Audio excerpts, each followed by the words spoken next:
What is up, guys? Tukey here, back again, live on Twitch. But of course, you're probably watching here on YouTube. Anyway, you know, I really hyped up that intro, and I didn't say a whole hell of a lot with it. I feel like I let you down, but that's okay. If you're live on Twitch, I love you. If you're watching on YouTube later, I love you. I'm in a loving mood. Why? Because it's Draft to Glory here today. But it could be Nolan Patrick's final season with the team. There is a lot of pressure on this team this season. Nolan Patrick, 37 years old, down to an 85 overall. My soul hurts. Just Nolan, he's down to a second line forward as well. Oh my God. Oh, Nolan, I love you, buddy. The face of the franchise, two-time Stanley Cup winner with this team. But is it his last season? I've thought it might be for the past 2 years. Last year was a tremendous disappointment, missing the playoffs for the first time in about a decade, I believe. So yeah, the pressure is on to win one more cup for Nolan Patrick. Now here's the thing. We decided earlier, right? We decided earlier in this series that we weren't trading Nolan Patrick. However, if we are not a playoff team come the trade deadline, we are trading Nolan Patrick. Probably not Andrei Svechnikov. He's only 35. He still has a bit of time. But we'll trade Nolan Patrick to a contender, right? He's on the last year of his deal. We could retain salary. If we're not a playoff team, we send Nolan to the best team in the league in hopes to get him one final cup. That's the deal. You guys know the team at this point, unless you don't, but if you don't know, now you know. Bam, that's somebody's, yeah, stealing lines. Told you, I'm creative. Anyway, let's go. Let's get this season underway. It could be Nolan Patrick's last year here. I hope it isn't, but if it is, let's go out in style with one more cup. Let's go. Now again, if we're not a playoff team, that's probably a good thing. For Nolan Patrick, we may be able to get a second-round pick. To be honest, at this point, it could be just a third-round pick. I'm not entirely sure. We are in a pretty rough spot. Did I already? No, I didn't scout the defense. We'll go for 1 week. It's not like the scouting matters at this point. But, yeah, man, the pressure's on. If we miss the playoffs, though, we are guaranteed to get a somewhat decent pick. But the problem with that, is our draft luck. The past few seasons, the past 2 off seasons in particular, maybe even longer, has been abysmal, right? Like, I've made some pretty good picks here and there.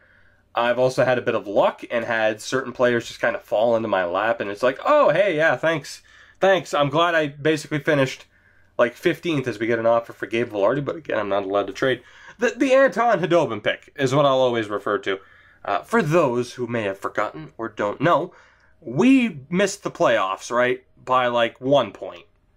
So our odds of getting the #1 overall pick weren't great. Until we got the #1 overall pick and ended up with a high elite player. That kind of turned the series around for us as Kim Weeding goes down to injury. That's 1 for the injury counter on the Twitch chat there. Pyro, I hope you're ready, man. I hope you're ready. It's probably going to be one of many. We have to stay healthy this season for one. But most importantly, Steven Quirk. Did I say Anton Khudobin, by the way? Yuri Khudobin. Come on, man. It's an honest mistake. It's an honest mistake. I'm sorry. Do I call up Louis Lahou? No, I'll go with Lalancette or Lalanchette. French name. I'm going to call him French name. Yeah, it's Yuri Khudobin, by the way. Boy, that's embarrassing. Like I said, though, God, I'm flawless, man. I don't make mistakes. I said it intentionally. What are you talking about? What are you talking about? I know what I'm doing. No. Me make a mistake? Never. Never. That would never happen. I don't remember how I had these lines set up, by the way. I think I had Rudy L on the 3rd line. If I did, now I do. That's how it's going. Boy, our defense is looking a bit rough. But again, we did trade away quite a few defenders in efforts to end up with some players progressing, which hasn't happened in quite a while. On defense, we have struggled mightily to end up with decent defensive prospects. But again, we've been doing very well, so obviously our draft picks haven't been that great. Let's get Louis Lehoux into the lineup. My favorite name in this series, Louis Lehoux. We can fix the shootout lineup too really quickly. Let's fix the old shootout lineup, but then I won't have to do it again, thankfully. God, who that? I mean, does it matter who I put in here, really? Janssen. Is he already in there? Please no. Shit. Oh, of course he is. Of course he is. Damn it. All right. I really should have looked at who was actually in the lineup, because now I didn't even look. Stafford. Please? Okay, there we go. Good to go. We are good to go. No, I don't want... I really need to go edit the trading block, too, because I don't want your trade offers. I'm not allowed to make any trades unless it is player for pick, 1-for-1. No taking advantage of the system. And Steven Quirk goes down to injury. That's now 2 on the injury counter in the Twitch chat there. God damn it. Nolan, I already feel sorry for you, buddy, because it's looking a bit rough as it is. We need... I can't call up Spencer without risk of losing him, so let's call up Tanaka. Steven Tanaka. My favorite goalie. Not really. Not really, but... yeah, you know, he'll be a good enough backup for now. Toby O'Neill will be the starter. It's your team, Toby. Lead the way. Lead the Caps back to the promised land. Don't let Nolan Patrick down. He's your captain, your hero, your idol. Don't let him down. As Kim Wheating's back. Boy, these injuries, man. Will Wheating be fully healthy before this game against the Florida Panthers? That is the question. I'm going to have to wait to find out, aren't I? Damn it. And I don't care if he gained morale due to locker room interactions. Yay. Tell me if he's healthy or not. Damn it. Remember when, unless I'm mistaken, on the old NHL games it told you your injury report right from the calendar? I know it told you top scorers, like, you know, top goals, assists, playmakers, penalty minutes, stuff like that. I wish it would tell you right from the calendar, hey, this guy's fully healthy. That would be sweet, and at least I would know for sure. But really quickly, so I don't regret this later, let's clear out the trading block so I stop getting spammed with trade offers. That would be great. And let's go see if Kim Wheating is fully healthy. I don't know if I'll risk putting him back in.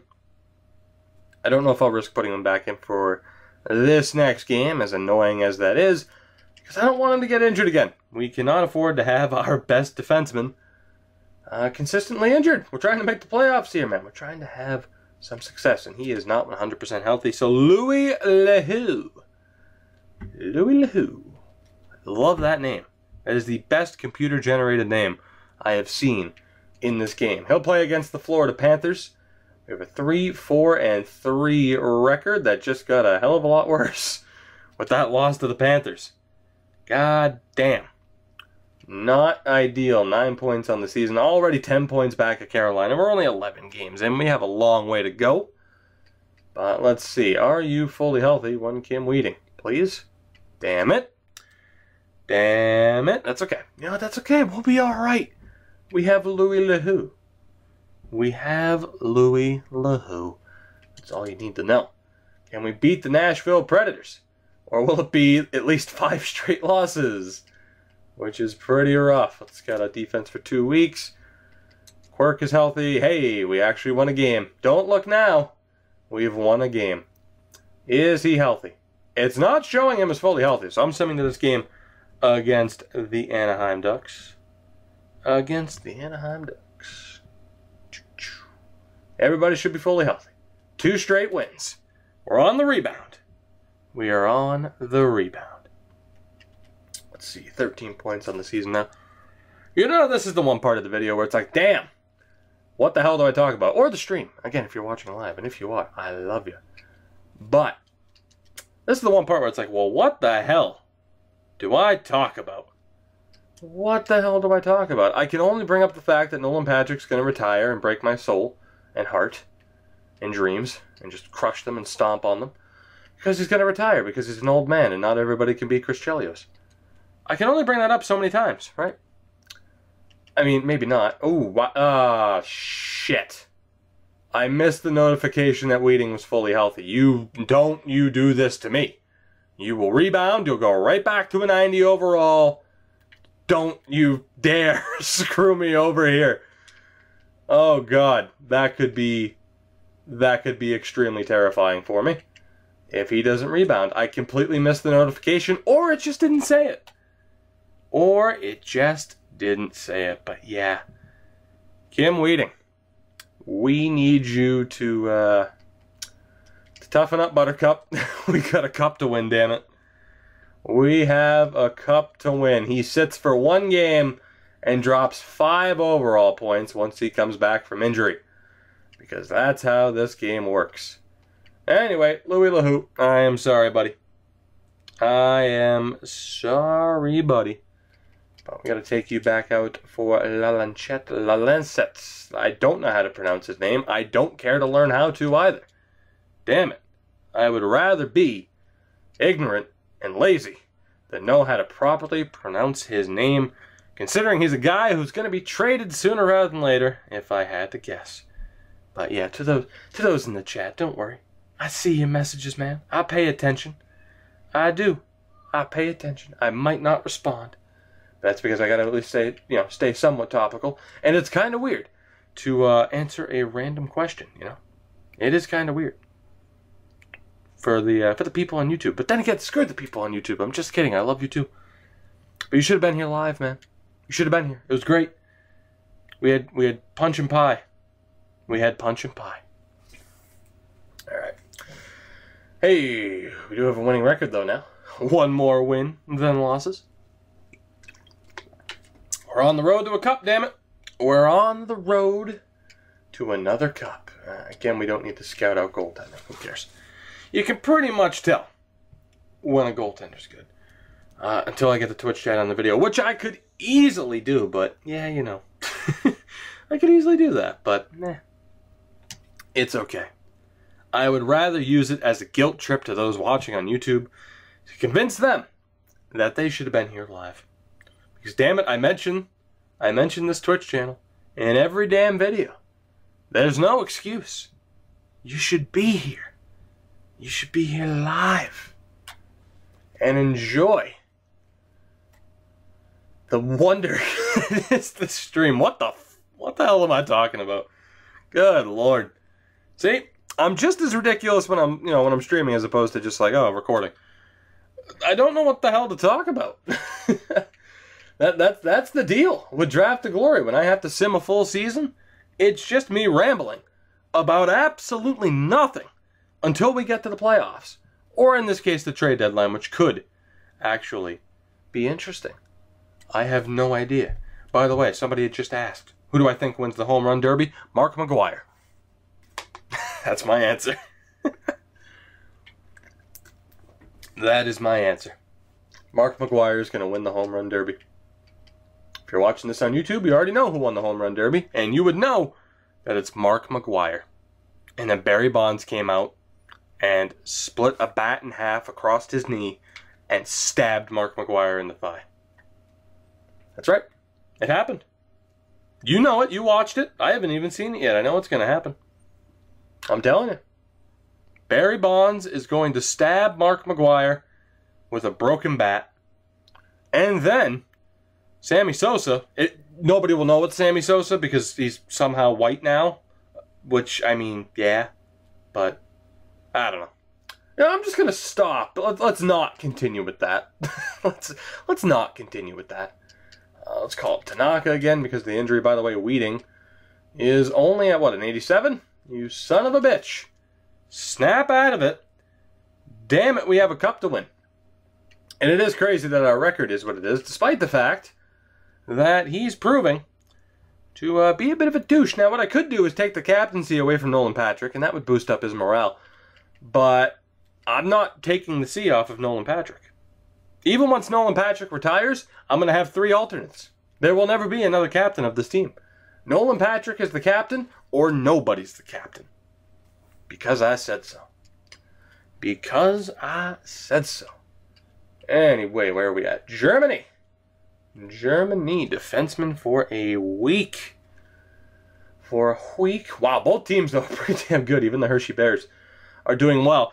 Although I'm not going to get too excited about the Hershey Bears doing well. Again, in this series, the one thing we have yet to do is win the Calder Cup. Last year, I thought was the chance. We had, what, a 51-win season with the Bears? And then we lost. So, yeah, I'm not going to be excited about the Hershey Bears doing well until they have a 3-0 series lead and are up 6-0 with 5 minutes to go in the third period of Game 4. I refuse to be excited about the Hershey Bears until they prove to me that they can actually get the job done. Which means I'm never going to trust the Hershey Bears because there's no way they win a Calder Cup. Now, I've obviously had a ton of success. How are we winning so many games, by the way? Oh, my God. I've had a ton of success with other AHL teams and other series, of course. Rebuilding Hockey Town comes to mind. But, yeah, man, it's not going to happen here. It's not going to happen here. Not even close.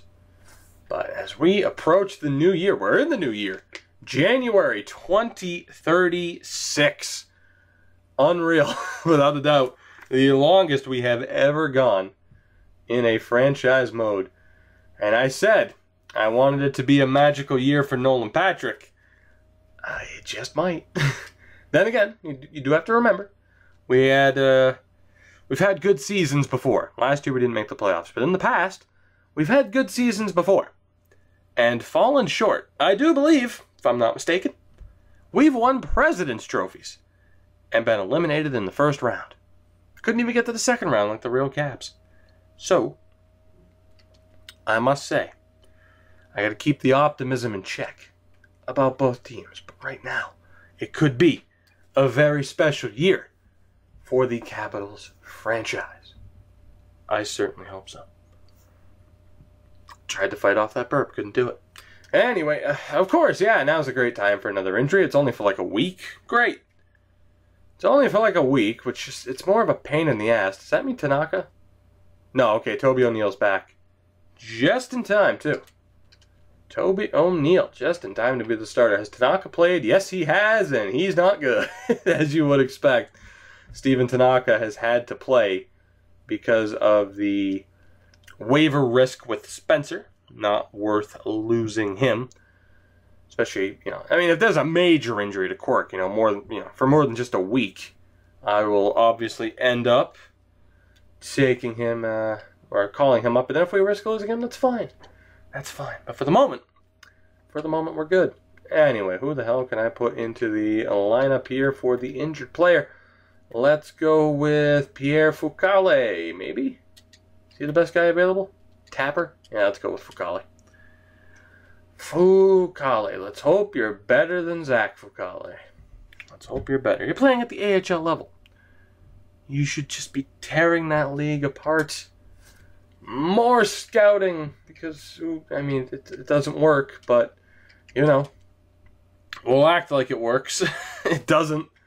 It's pretty much irrelevant. Quirk, don't you dare. Don't you dare be upset about missing the Calgary game.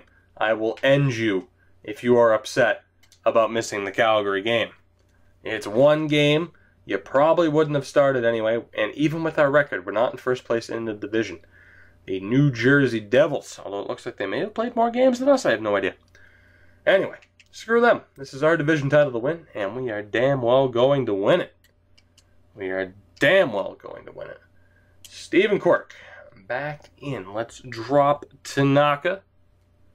Let's drop Tanaka back down to the AHL. Hooray for roster management. No for the 1 millionth time. I'm not going to turn off injuries.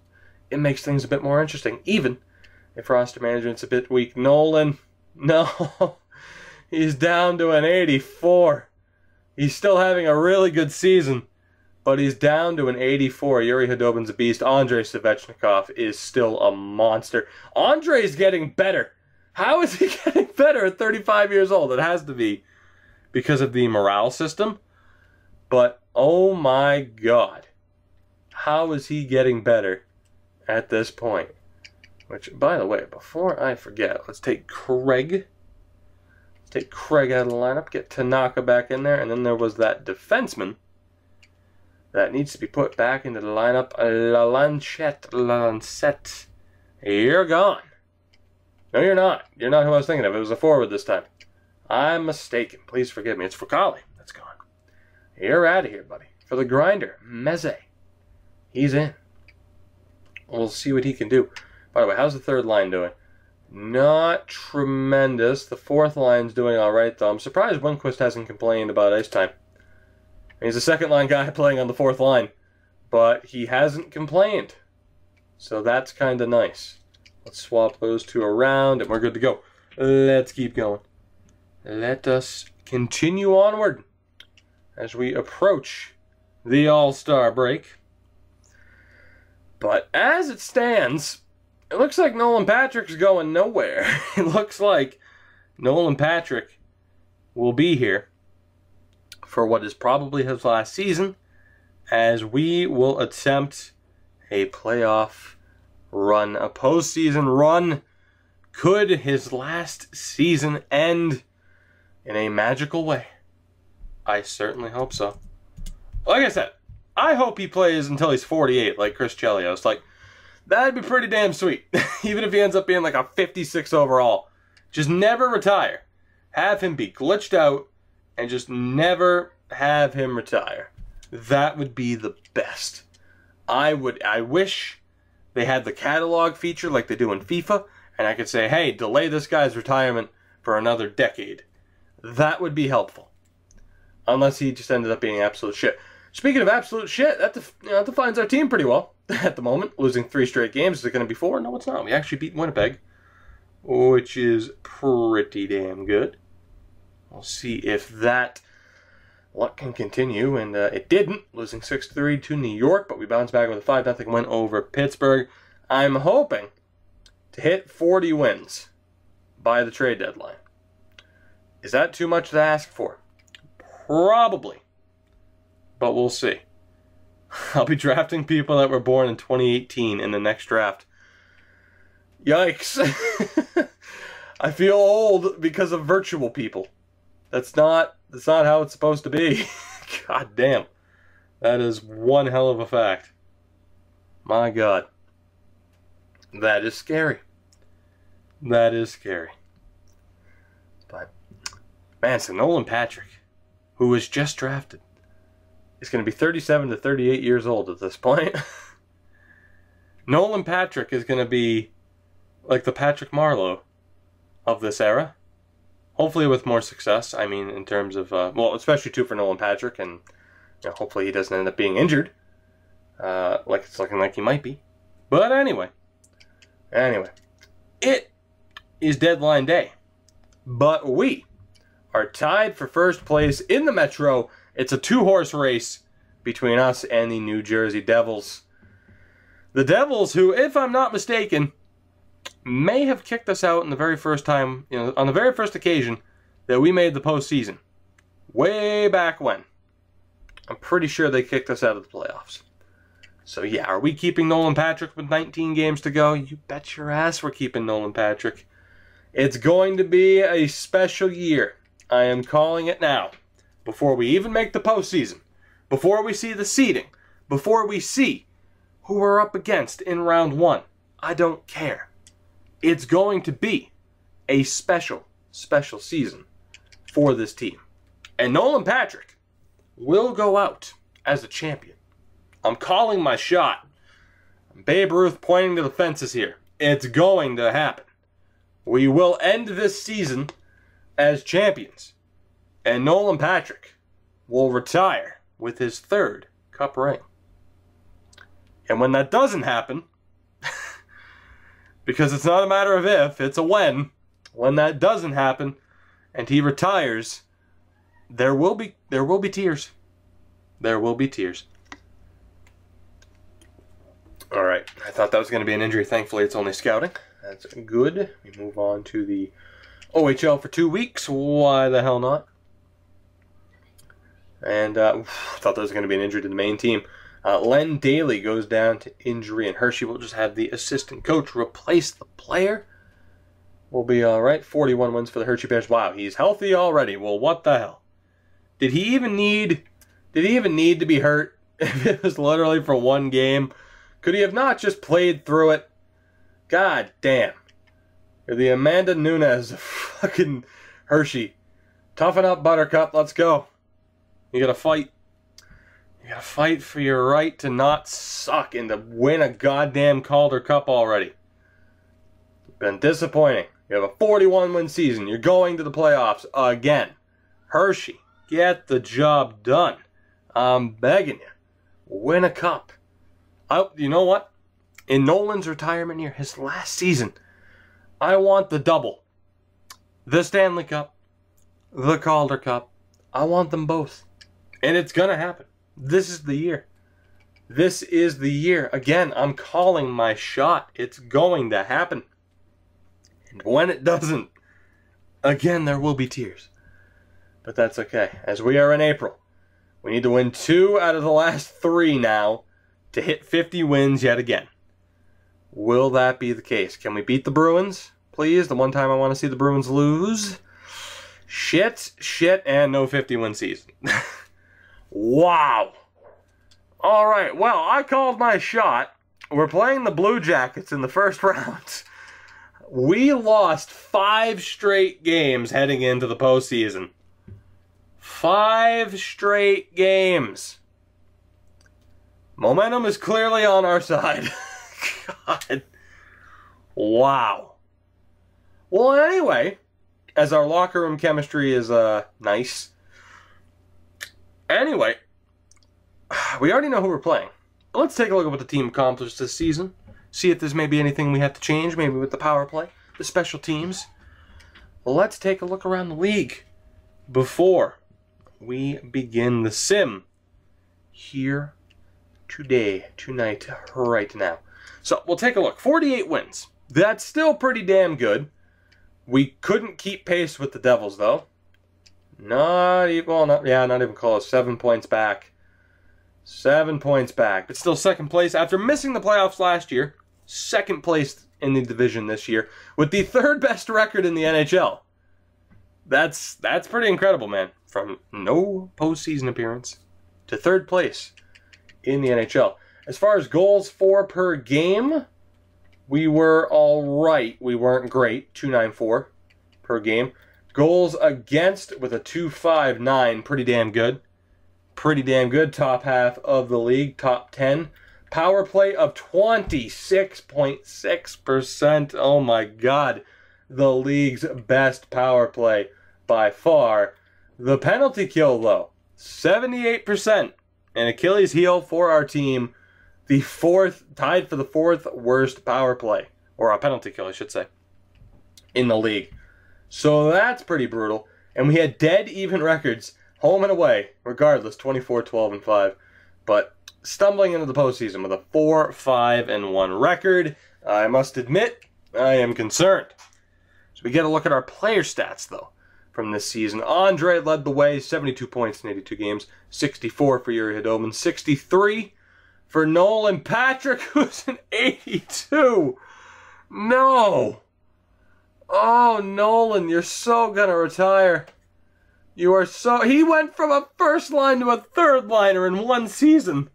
I know at the very start he showed up as a second liner. Oh my God, Nolan. Oh, Nolan, buddy. God, this is really your last season with us, isn't it? Down to an 82 overall. He still had a really good season, but he's so done after this year. Junior Harvey stepped up in a big way. 62 points, 52 for the defenseman James. Bergenheim with 50, which is pretty damn good. I didn't have much faith in the low elite potential guy in Bergenheim, but he didn't do too bad. 48 with 42 points. Ross Wenquist, not too bad for the fourth line, 38 points. But man, Nolan Patrick is so going to retire. It's not even a question. It's not even a question. Goaltending, 62 games for Quirk. He's coming into the postseason a little bit banged up. To be honest, we might not be able to play him in game 1 if he's not 100%. He did have a really good year, a .933 save percentage. Toby O'Neill, though, was garbage. Absolute garbage.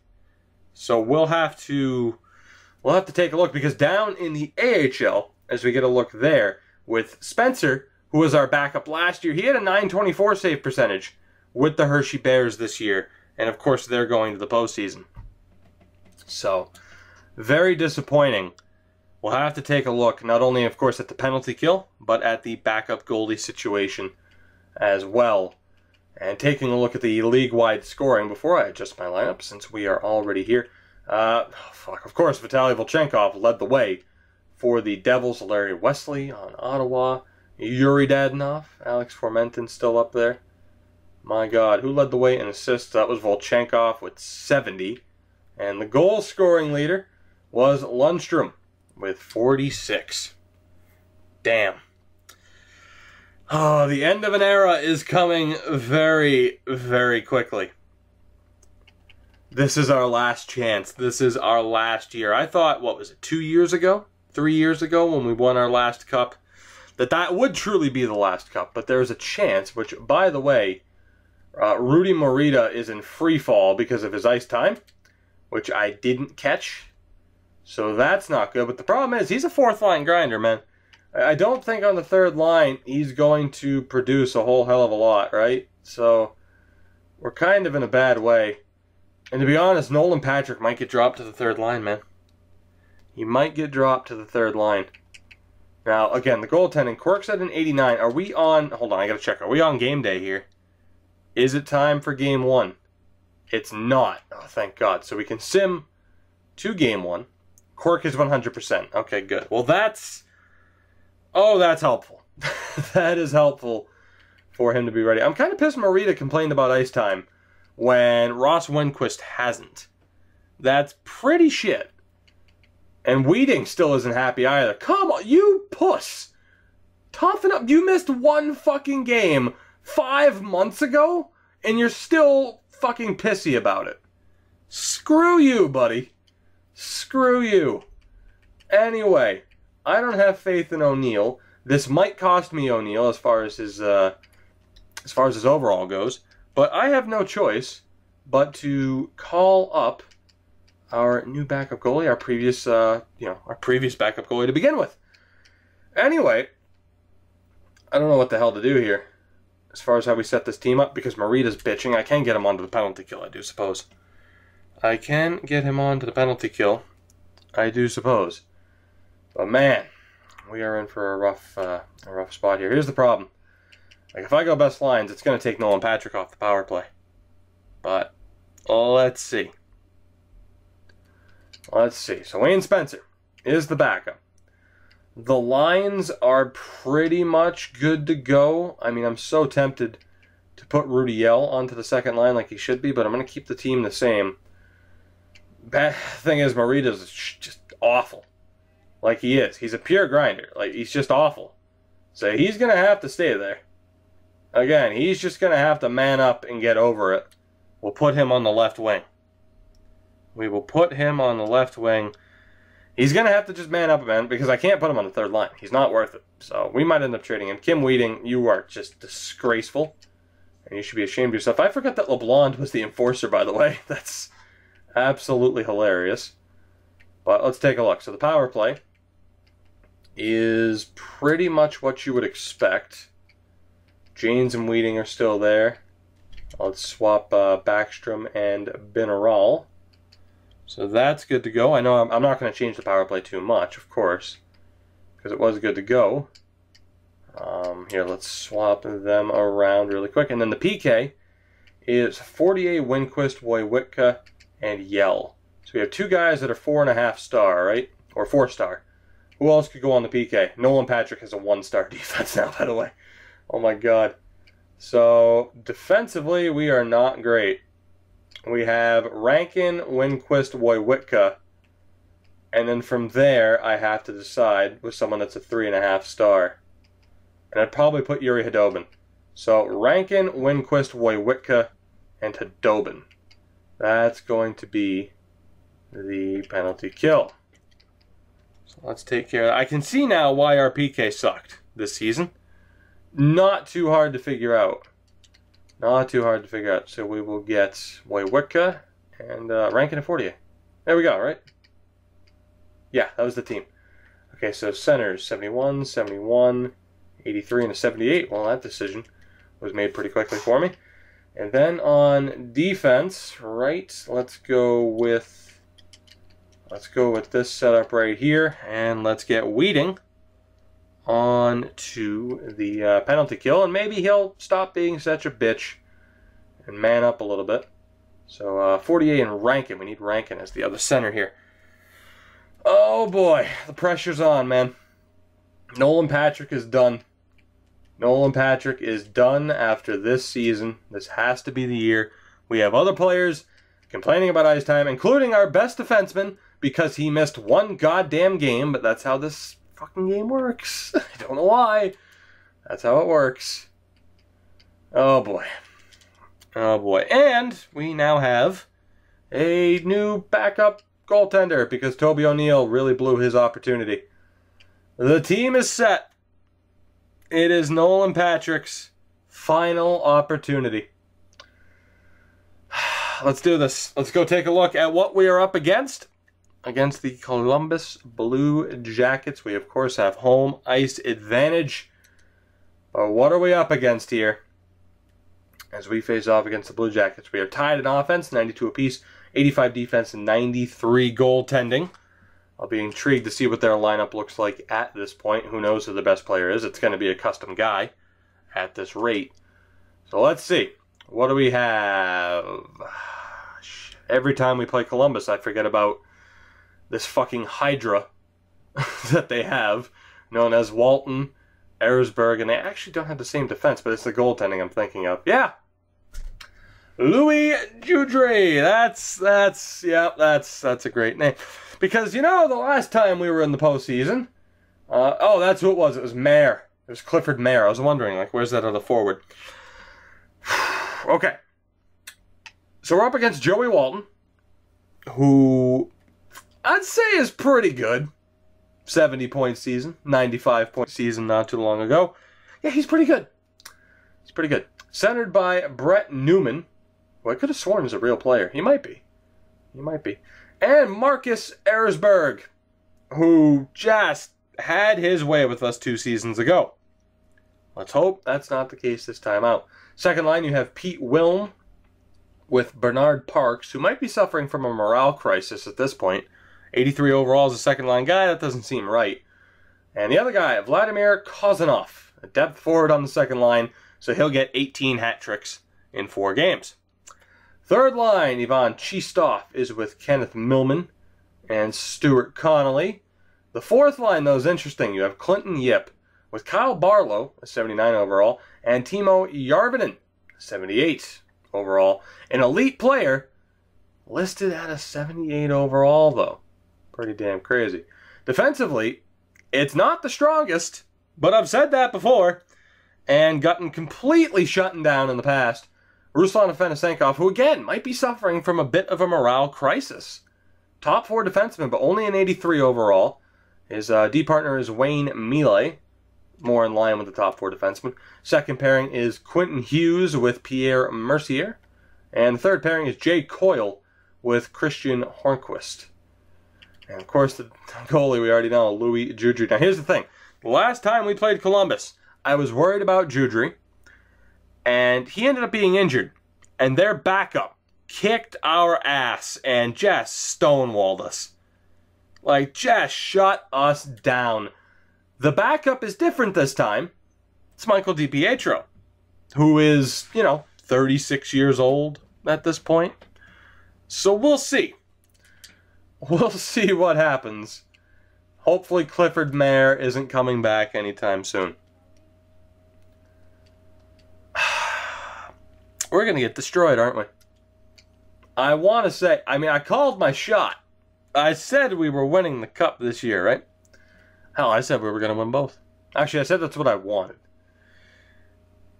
And I still want that to happen. But as we get ready for game 1, I don't know for sure if that's going to be the case. But you know what? It is time to find out. It is playoff time. Nolan Patrick in the postseason for the last time. Let's see what happens, man. First period of game 1 here on home ice is scoreless, so we'll sit in the second period. It is not. Marcus Erzberg and Bergenheim. He ties the game late. very much concerned about Erzberg. But thankfully, we have a tie game on our hands. Let's see what happens. Third period, and 31 seconds in, Park scores. Oh, God. Come on. Power play for Columbus is killed off. Let's go. Let's get that goal back. Come on. Erzberg again. All right. Not what I had planned. Not what I had in mind. We have time. 5 minutes, please. Maybe. No, just don't get shut out, huh? Not on home ice. Please. Well, we weren't getting shut out anyway. To be honest, I forgot all about the goal. I forgot all about the Bergenheim goal. Because all I can think to myself is, oh, Erzberg scored again. It's like non-flashbacks. Not really. I mean, come on. I'm being a little bit... that's a bit of an exaggeration. But Erzberg has ripped us apart for the last two postseasons. Judry with 27 saves. Yeah. Not the best way to start this series. But you know what? We got time. We got time, and we have faith in Nolan Patrick, Yuri Khudobin, Andrei Svechnikov, and the rest of the gang, man. We can do this. I believe. For Nolan Patrick, I have to believe that it's not going to end here. Game 2, though. We're not going to make any changes. Game 2. Let's do this. First period. Alright, it's not awful. A goal apiece. Marita, who's been complaining a lot, you know, it's alright. But then Millman scores. It was like an 80 overall, or an 81. So that's not great. And also we were outshot 17-8. So you know what? I guess we can just chalk that up as a win, right? We can chalk that up as a win that we're tied after that first period. Second period. Can I gain the lead for the first time this series? Nope. Quentin Hughes, 2 goals, 81 overall defenseman, doesn't matter. Thankfully, Kavanaugh, a 79 overall defenseman for us, gets the goal back. But we are down 3-2. So we head into the third period. To say I'm concerned at this point would be an understatement. But we have a power play. We couldn't do anything with, of course. Come on, man. Come on. Please, no power play opportunity. No. Shit. 4 minutes to go. Please. Somebody, anybody, no. Oh my God. We are down 2-0 in the series. Nolan Patrick's career is on life support. Oh God, I have to take a look at the lineup, man. I have to potentially make changes. Now the good thing is the Hershey Bears finished with 47 wins, which is good. But man, this isn't. Quirk, are you dropping the ball again? 9-14 is not awful, in fairness. That's not bad enough to have to put in Spencer. Let's take a look. Defensively, Weeding hasn't done shit. James hasn't done shit. Nobody on defense has really done anything. So I'm going to bump up. You know what, Weeding? You can fuck off. I'm sick of your shit. One game Weeding missed, and he's dropped 5 overall points and stayed there, so fuck it. You can play with the enforcer on the second line. Let's see how you like that, asshole. Anyway, the rest of the team. Top line is struggling. I have to drop Nolan. I have to drop Nolan down. I have to. The second line's doing alright. The third line hasn't done shit. So I want to keep that other line together. So Rudy Yell is going to get the chance of a lifetime here. As, with a lot of regret, I have to drop Nolan Patrick down to the third line. Because we are in desperation mode. Rankin will be the center. But yeah, it's not looking too good now, is it? It's not looking too good. I was almost tempted to maybe bump up Lindquist. But you know what? I think that's the team, man. I think that's the team. I don't want to waste too much time. I don't want to put too much effort into it because the bottom line is our team's either good enough or they're not. Yeah, that's some in-depth analysis for you. It is time for Game 3. in Columbus. If we fall down 3-0 in the series, it is over. Over. First period. All right, 2 goals apiece. It could have been worse. Svechnikov gets the opening goal. It's the first time we've had a lead in this series. Mayer is back, so that's great. He tied it 55 seconds later. Kozanov, a minute and 13 later, gave them a 2-1 lead, but thankfully towards the end of the period, Bergenheim has tied it up. Damn. Outshot 14-4, yet we are tied at 2 goals apiece. Again, I consider that a victory, because we should not be in this game. 4 shots in 1 period when you're down 2-0 in a series, that's just asking to get eliminated. Second period, again, it's a goal apiece. Parks and Yuri Hadobin are being outshot 24-10, but we're tied at 3. We are tied at 3. Let's go. Third period. Third period. Win and we have life. Lose. I thought they were going to score on that power play. Lose and we're done for, man. Come on. Halfway through the third period. We need this next goal. The next goal will more than likely be the winner. Junior Harvey scores. Come on. Hold on, please. Just hold on. I'm begging you. Please. Thank God. Louis Joudry drops the ball in a major way. And the Washington Capitals have just a little bit of life. Just a bit. A 4-3 victory in Game 3. Junior Harvey leading the way with 2 points. We have life. We have life. A team has yet to win on home ice. By the way, the Hershey Bears will be playing the Binghamton Senators. They had 4 straight games. Oh my God. 4 straight games and 5 games in 6 days. Good Lord. Good Lord. They play the Binghamton Senators. I hope to not have to pay attention to that. They did win Game 1. We'll see what happens.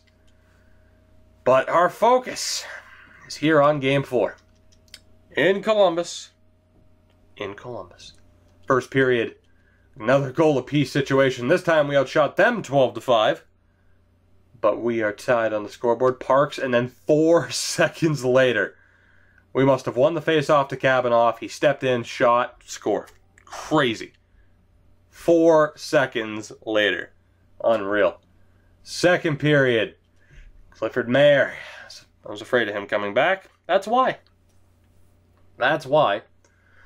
As we get to go to the third period, down by a goal, 3-1 is more than likely insurmountable. If they take the 3-1 series lead, we are screwed. Third period, let's go. Let's go. Oh my God. We need a goal, man. We need a goal. Power play opportunity. Well, that's bittersweet. Connolly scored in the Merida. I think he scored immediately after the power play ended because he's not a power play guy. We have 3 minutes to go. We need another goal or we are screwed. And yeah, Merida scores. Too little too late. The Columbus Blue Jackets have a 3-1 series lead on the Washington Capitals. We head back home for Game 5. It's a must-win situation. It is a must-win situation, and for that reason, Nolan Patrick will come back to the top line. 82 overall. He's been awful, man. He's been awful. But I'm trusting him. I am trusting him to get the job done. Wheating, you're still an absolute... Man, Wheating has just been terrible this postseason. But you know what? We have to put him back up. We have to put him back up. We'll bump Kabanoff up to the... Actually, here, you know what? We'll put Kabanoff with Janes. And we'll see what he can do. We'll see what he can do. Oh, Nolan. Nolan. I don't know what to do for you, buddy. I don't know what to do. Such a rough situation, but you know what? I'm going to play Nolan on that top pair. On that top line. Damn. You look down in the AHL. I don't know what we can do lineup-wise, right? I mean, talk about maybe, potentially calling up like a Naslund or even a Zontag. But there's nobody I can send out. Like, if I send down Morita, his value is just going to drop even more, which is just a pain in the ass. And then the goaltending. Steven Quirk has a .911 save percentage, which isn't great. But I don't know. I can't put in Wayne Spencer, man. Like Quirk hasn't been Thatcher Demko levels of bad. He hasn't been great. But he's still our best option.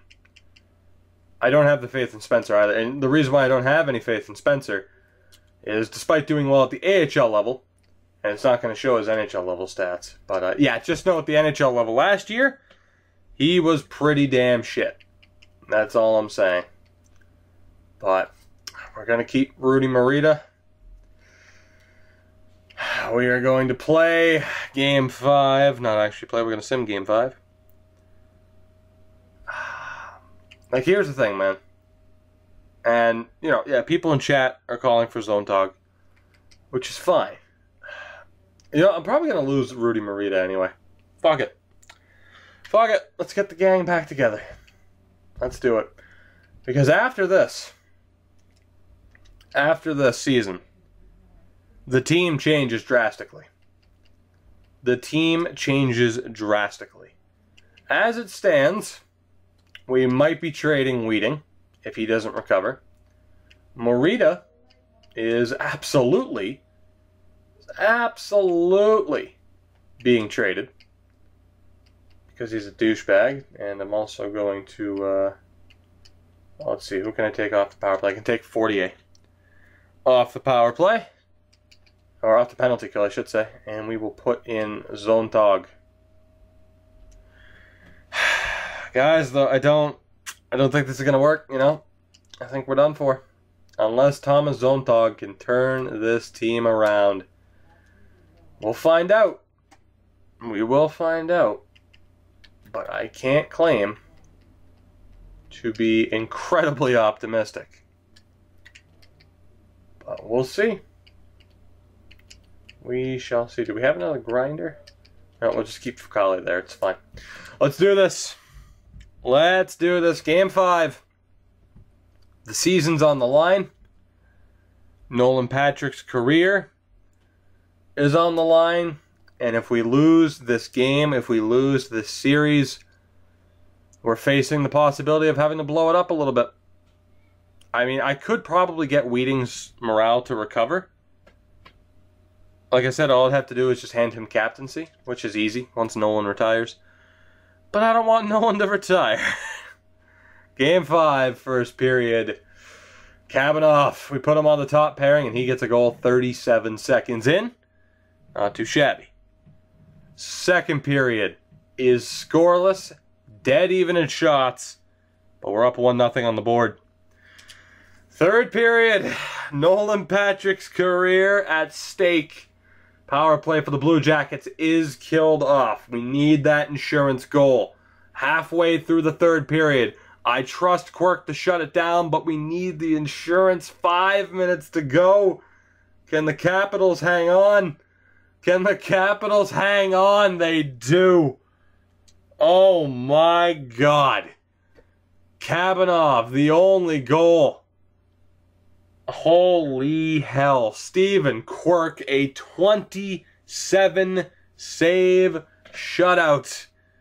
People calling for his job.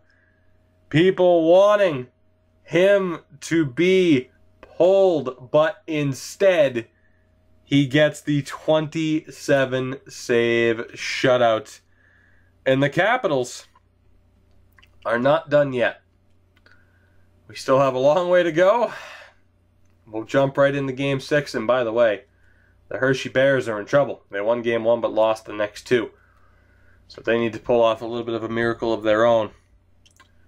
Game 6 in Columbus. Will this be the game? Will this be the end? Or will we force Game 7? First period. Khudobin.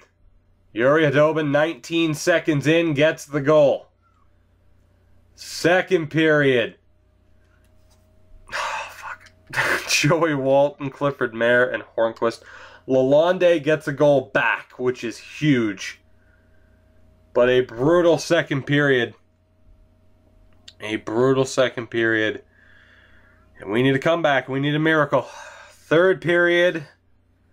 Let's go. Early power play for Columbus is killed off. Another power play for Columbus is killed off. Please, stay out of the box. Yuri Khudobin ties it. Yuri Khudobin ties it halfway through the third period. Next goal could win this game. Could potentially win this series. 2 minutes to go. And we are going to overtime in Game 6. Oh my God. It comes down to this. Overtime in Game 6 with Nolan Patrick's career on the line. Yuri Khudobin. So much heart, so much determination. Trying his damnedest to keep the career of Nolan Patrick alive. Win, and we force Game 7. Lose, and it's over. Let's go. Don't blink, you might miss it. Will it be an early winner, please? 5 minutes in. Come on, Andre, step up. Andre, you've been kind of quiet here. We need you, buddy. We need you. You've been the master of big-time goals. Just the clutch goals. 2 minutes to go in overtime. And we're going to double overtime in Game 6. Oh my God. Double overtime in Game 6. Fucking hell. The stress. The stress. Alright, guys, here we go. Double overtime. These always end early. Come on. Come on, please, for Nolan. For Nolan. For Nolan. Marcus Erzberg ends it. Mercifully. Mercifully, it's over. Marcus Erzberg with the overtime winner, the double overtime winner. And that will more than likely do it for Nolan Patrick. The 3 seed takes out the 2 seed. Erzberg has been nothing but trouble since he's been drafted by the Blue Jackets. You can essentially say, for the, like I said, we missed the playoffs last year. The year before that, they eliminated us, and it was basically single-handedly Marcus Erzberg. And you could say again that that was the case. Nolan Patrick is more than likely done. As we take a look at what they did, Andrei Svechnikov, unfortunately, just did not have the postseason that we're used to him having. Only 3 points. I mean, he had a 72-point season, but you look at what he's done in the past. 17 points, 22 points a few seasons ago. Like, he has been an unreal playoff performer in the past. He just couldn't get going. 1 goal on 21 shots. So uncharacteristic for him. Nolan Patrick had 3 points. And I see people in the chat telling me to send people down. That's the thing. I mean, I can't send down someone like Yuri Khudobin. It will affect their morale. I could send down Nolan Patrick, but I'm not going to do that. He deserves to die with dignity on the NHL roster. I'm not going to send anybody down. I'm not going to send anybody down. Hopefully the Hershey Bears can do it on their own. Stephen Quirk, in fairness, he wasn't great. I mean, normally it takes about a .930 save percentage to really secure a series. So that was incredibly disappointing. And the Hershey Bears are also one game away from being eliminated. Ah, shit. I mean, that's the thing. I get people's point with sending down Nolan, right? But, man, I don't know. I don't know. Because here's the thing. If he doesn't retire, like, if he doesn't retire, that could kind of screw me over morale-wise. And I have to re-sign him. So I'm gonna stick with my gut. And we'll just move forward with the Hershey Bears. I know what you guys, I know what you guys are saying, and he might be able to turn them around and lead them to a cup. But I just don't know if it's worth it, man. I don't know.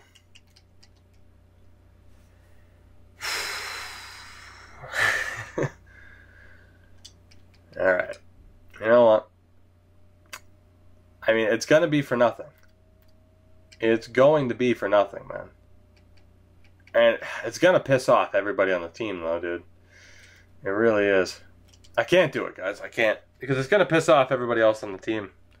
I can't do it. Like, I'm already having some players kind of mutiny. I don't know if I can do it, man. Fuck. Like, I want to do it, and I see the point. But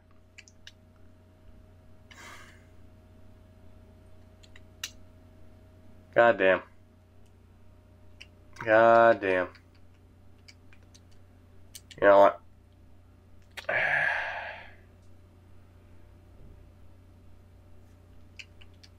Alright, fuck it. Let's do it.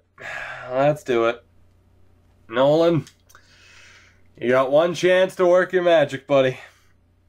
You got one chance to work your magic because the Bears are on their deathbed in the postseason, kind of like you at this point. He lost morale for being sent down, as you would expect. Of course, certain players are going to be pissed that he was sent down. Let's go best lines. He dropped to a 78, guys. I told you that was going to happen. I told you that was going to happen and that he was going to drop. But he's there. He's there, and we'll see what he can do. I told you, though, that he was going to drop. Which really sucks. I mean, he'd probably bounce back. Like, here's the thing. If he doesn't retire, I could, call him back up. And, I could call him back up and give him the captaincy again. But, I don't know. Actually, here, you know what? Here, I'll go hand him the, I'll go hand him the captaincy. I'll hand him the captaincy really quick. Nolan, at his highest point, I believe, was a 92 overall. So, it's been quite the decline for one Nolan Patrick at this point. Quite the decline. Zontag, I love you, buddy. But you're getting sent down, too. We'll call it Bykoff because who gives a shit. I believe he was a 92. He might have been a 93. But, all right. I mean, obviously I'm not sending down Andre because there's a chance he might not retire, or Winquist. But I will meet the demand of Zontag and Patrick, and Patrick being on the same line. They'll be with Mikola. And we will see what happens. And here we'll play Janssen with Prokop and Meze. And that should be alright. That's what we're going with. Let me hand the letters. Let me hand the letters to them. Hopefully they bounce back a little bit. This is literally all for naught, as they're, at least Nolan's going to retire. And if anything, sending him down and screwing up his overall is probably just going to lead to just to retirement anyway. Like, we probably just absolutely jinxed it. But we'll see what happens. The other alternate I'm actually going to hand to Strachan. He's been with the franchise for so long. But, alright. Here we go. The Hershey Bears. Nolan Patrick is there. Zontag is there. Let's see what happens. Let's see what happens. We'll sim it live to the Hershey Bears. Can they keep the season going? First period. Meze with the opening goal 14 seconds in. Not too shabby. Second period is scoreless. Third period, I'm just going to hit the button. And the Hershey Bears are still alive. 2 goals for Janssen. I believe all 3 goals coming from the fourth line. The Bears are still alive, man. The Bears are still alive. They force Game 5 against the Binghamton Senators. And we'll see. We'll see if they can keep it going. Game 5. Can Nolan Patrick and Zontag keep the team alive? First period, scoreless. Second period, not scoreless. Saprikin, Corrado, and Weller. 3 unanswered goals. Jas gets one back with 28 seconds to go. It's a 3-1 lead heading into the third period. Can the Bears hold on and move on to the second round of the playoffs? We will find out. Daly makes it 4. Daly makes it 4. We'll hit finish game because it is over. Janssen made it 5. The Hershey Bears are still alive. They avoid disaster. They avoid disaster and keep the season alive. The question is, can they get past the Bridgeport Sound Tigers? I will again state the one thing we have not done in this series is win a Calder Cup. And it may just take sending down Nolan Patrick before he retires to get there. Let's see if they can get the job done. We will follow along with the Bears. First period of Game 1 in Hershey. And it's Ole Janssen with another goal. My God. 1-0 lead for them. Second period, Nickerson gets one back. I'm going to just sim the third period outright. Let's see what happens. It's scoreless, so we go to overtime. And we'll follow it live. Let's go. The overtime in Game 1 against Bridgeport. We make it past the 5-minute mark. How much longer will this goal next... Or how much longer will this go? Next goal wins. Of course, are we destined for double overtime? Yet again, we are not. Kutta with the winning goal. That's a bit depressing. Kutta with the winning goal. The Sound Tigers take Game 1. The Sound Tigers take Game 1. Second period. Second game, I should say. Simming the first period. And Kutta with another goal. We're down 1-0. They only had 4 shots, so that's pretty disappointing. Second period, Cullimore has tied it. Again, we'll hit the A button on the third period. Can we walk away with the win? No, we can't. Kutta and Riley. I don't know who the hell Kutta is, but he's a goal-scoring wizard.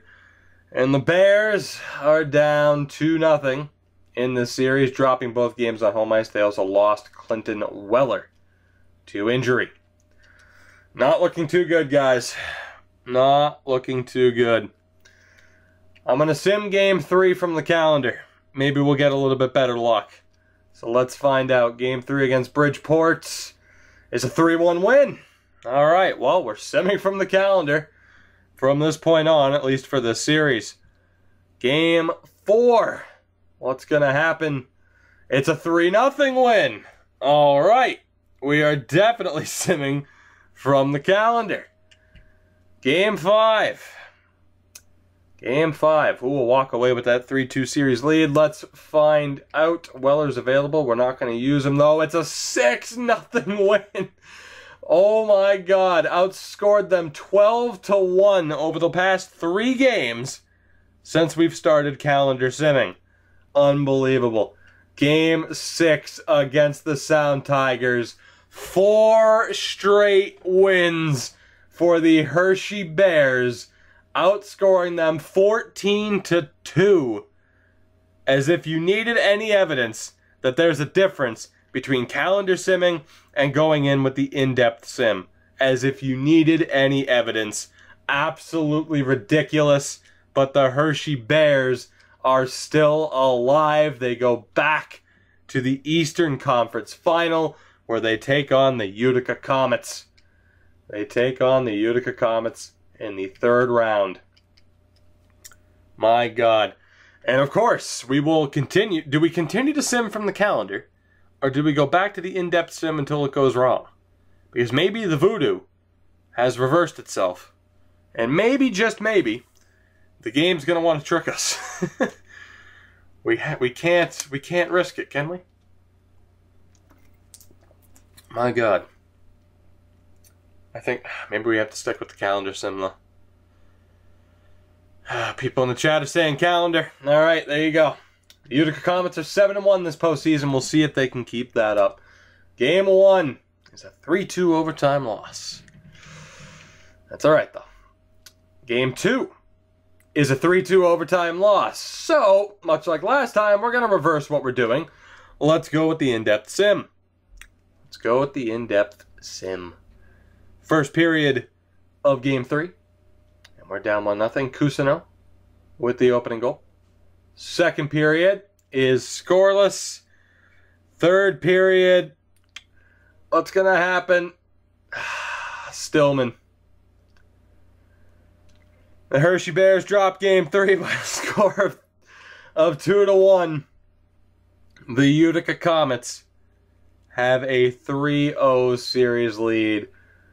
The dream is, you can't even say it's on life support anymore.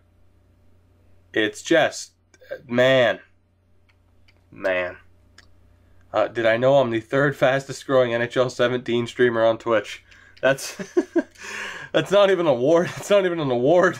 It's not even anything to be proud about. That's like saying, oh, you had the third highest test score for people in I can't even think of an analogy for that.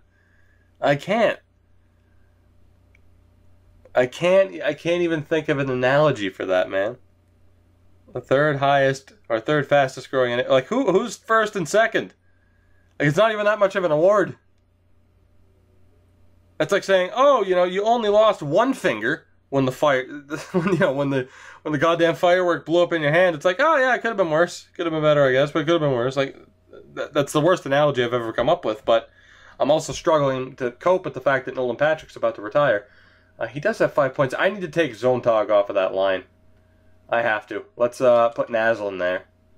I mean, Zontag is just flat out a grinder, right? That's what he does. So let's get him on the grind line with Prokop and Meze.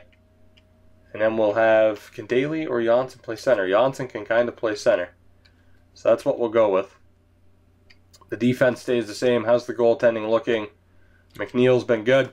Last ditch effort. We will see what happens. Fonbet and Terrible. Terrible's second, huh? Terrible's beating me, huh? How'd you find the info, by the way, Fizz? Terrible's beating me. Well, if I have to lose to somebody, I'm alright with it being Terrible.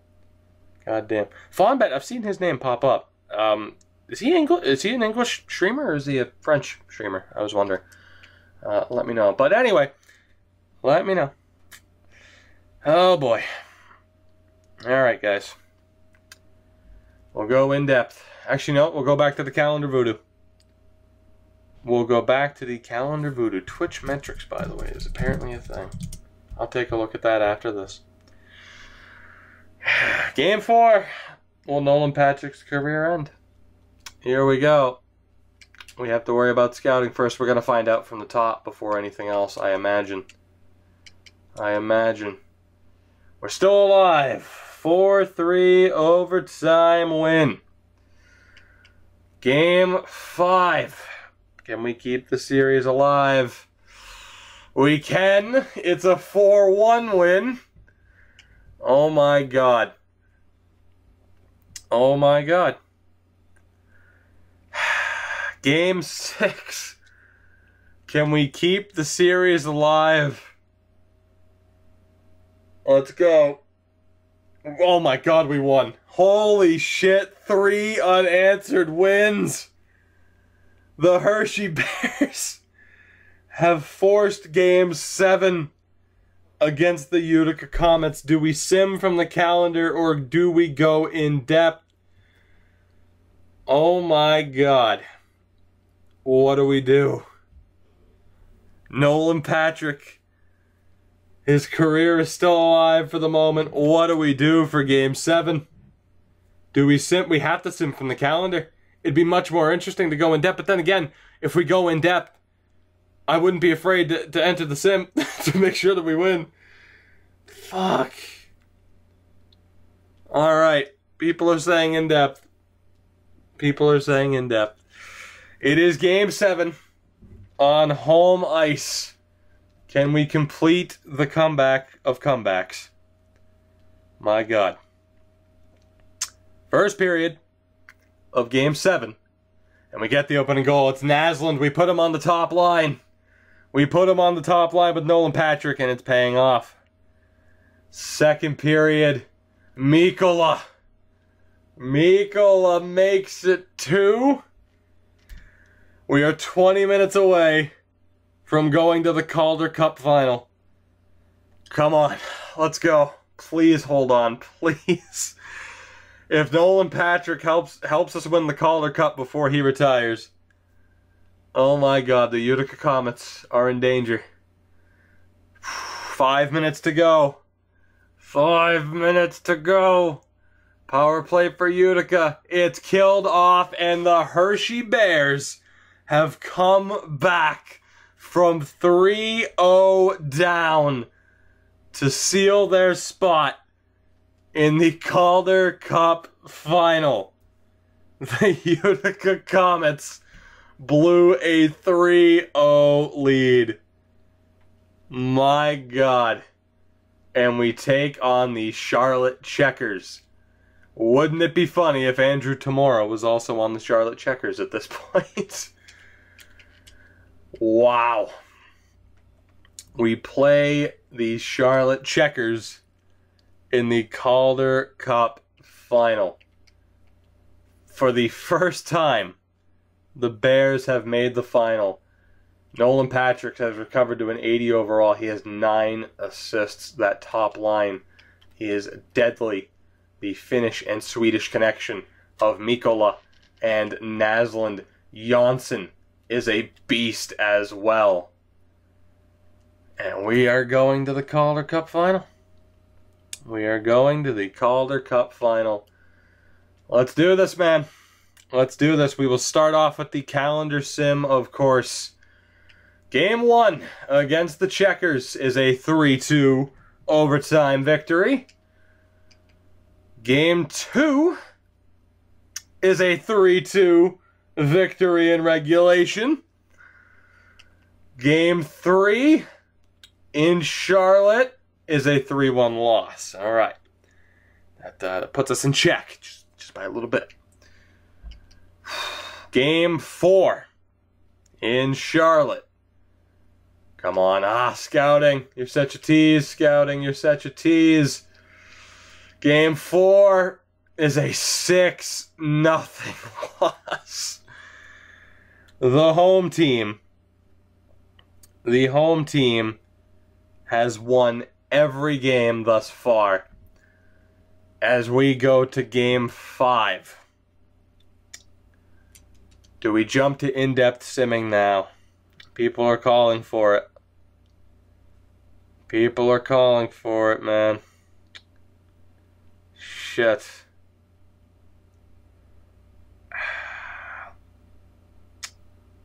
We need more voodoo. Yes, we do.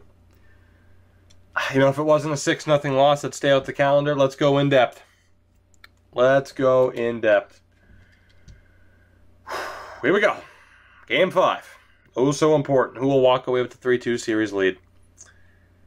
First period. There we go. Nice job. Mikkola gets that opening goal. Second period. All right. Strachan made it 2-0. Johansson gets a goal back, but we have the 2-1 lead as we begin the third period. And Zontag makes it 3. What a time for him to show up. Power play for Charlotte is killed off. Come on now, one more goal. Power play for Charlotte. Again, that's killed off as well. 8.5 to go. Can we hold on? Can we hold on? Hoffman gets them to within 2 minutes to go. Can we hold on? Strachan makes it 4. Lalanset makes it 5. the Hershey Bears rebound and take Game 5 by the score of 5-2. After the 6-0 loss in Game 4, they rebound and they are 1 win away. We have yet to win. Again, I've said it a couple of times this series. We have yet to win the Calder Cup in this series. It is more than likely going to be Nolan Patrick's last season. Can he work that little bit of extra magic to win the Calder Cup and then retire. And then retire. We have to go in-depth sim from this point. Game 6. It's in Charlotte. I don't care where it is. We just have to win the cup. We have to win the cup. First period. There we go. Mikkola again. What a beast. Mikkola's a beast, man. Oh my God. All right, we're up 1-0, but we still have a long way to go. We have a long way to go. Second period. Holy shit. Oh my God. Mikkola gets his second, makes it 2-0. But then 3 unanswered goals from the Checkers. Holmberg, Josefsson, and Ullman make it 3-2. From there, though, Cullimore, 56 seconds later, and then Foss, with 28 seconds to go in the period, restores the lead. It's 4-3 in favor of the Bears. As we head into the third period, we are 20 minutes away. Let's go. 20 minutes away from our first Calder Cup in this series. Power play for the Checkers is killed off. Can Nolan Patrick lead the team to glory like only he can? We couldn't strike on the power play. 5 minutes to go. We will pause the sim at 3 minutes to go. And we will intervene. We will intervene. We will lock our position as the coach so that we have some control. We will wear, not those alternates. Not those alternates either. Hey, you know, here, let's wear those alternates. You can wear red. Do you have an alternate? You don't. You can wear red. You can wear red. Here we go. Here we go.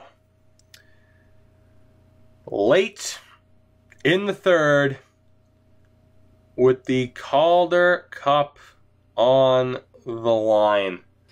Let's go. Can we get it done? 2:59 on the clock.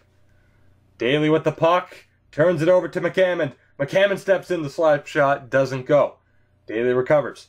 Through the neutral zone. Off to Janssen. Around the boards. Dumping it in. It's Alexandrov picking it up. He gets crushed, but he gets the pass to Johansson. Good forecheck pressure. Janssen with the shot, but a big save. The forecheck still in effect. Barnes able to recover. Through the neutral zone. For the Checkers. Cross-ice pass to Johansson. Thought he was offside. The camera was kind of weird there. McCammon to Howe. Back along the sideboards. McCammon down low to Johansson. Back to the point. Shot is blocked by Bryce Strachan. And he carries out. 1.5 minutes to go. Strachan carries in.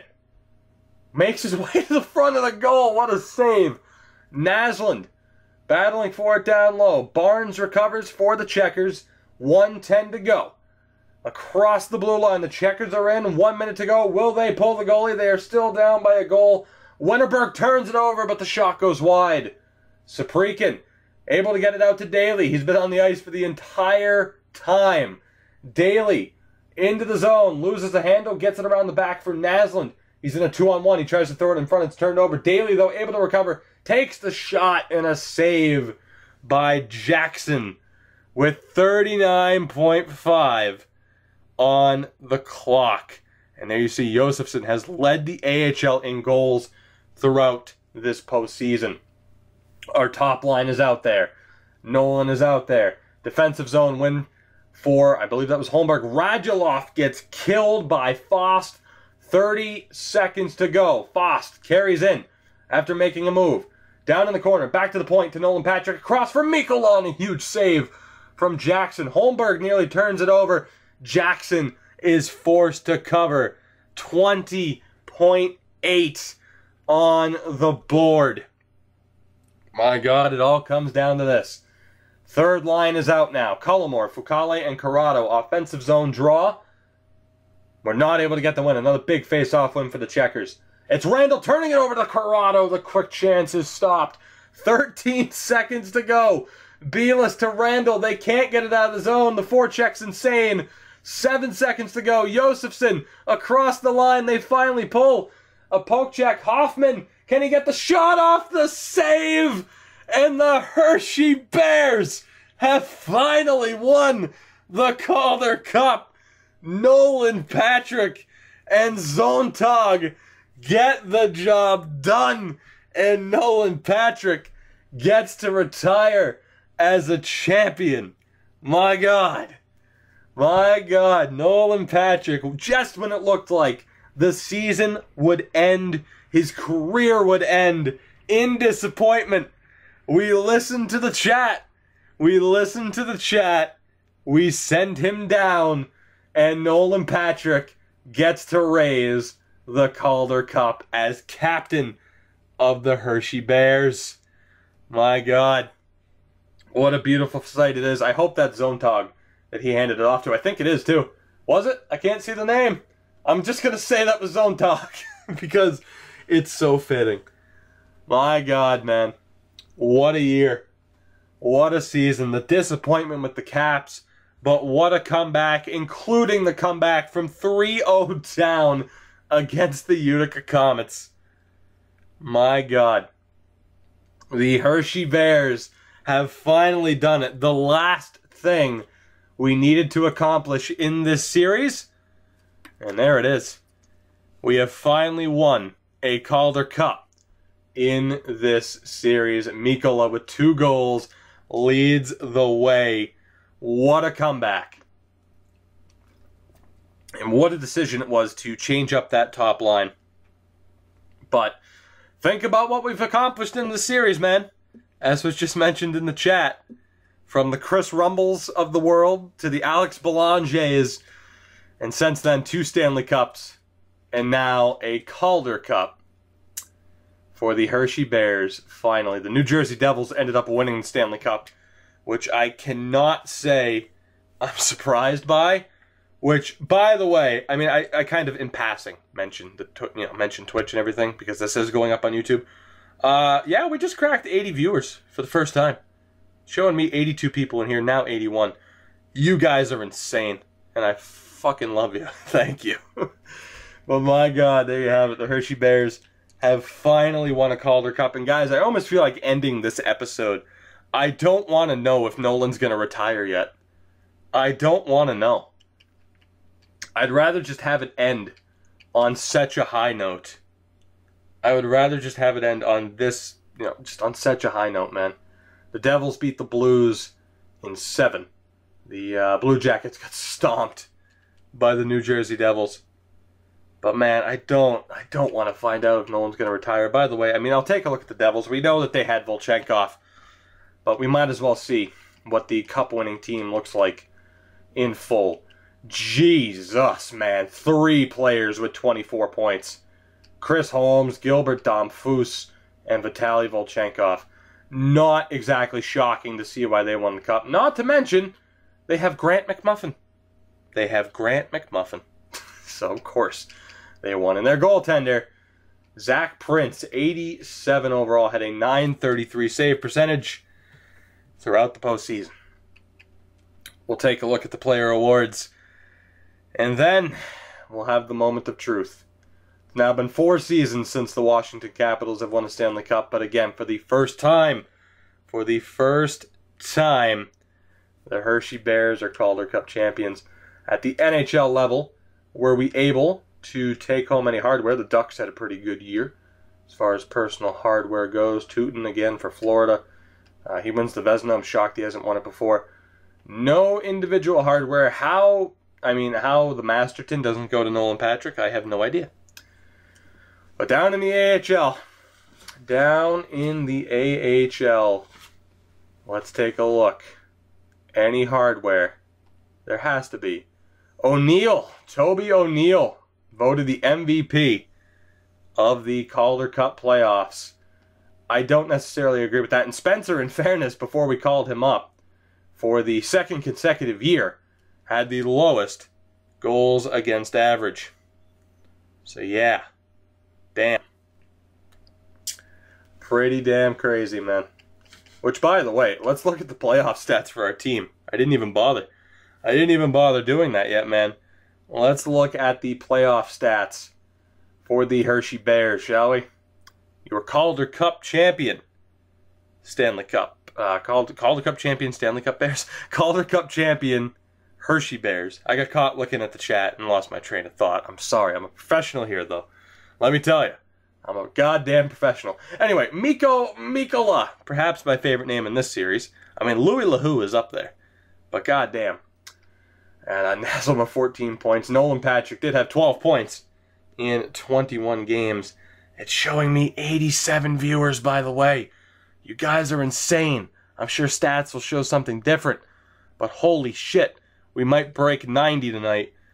Could tonight be the night that we break 100, by the way? It could be. It could be. Anyway, what a season for this team.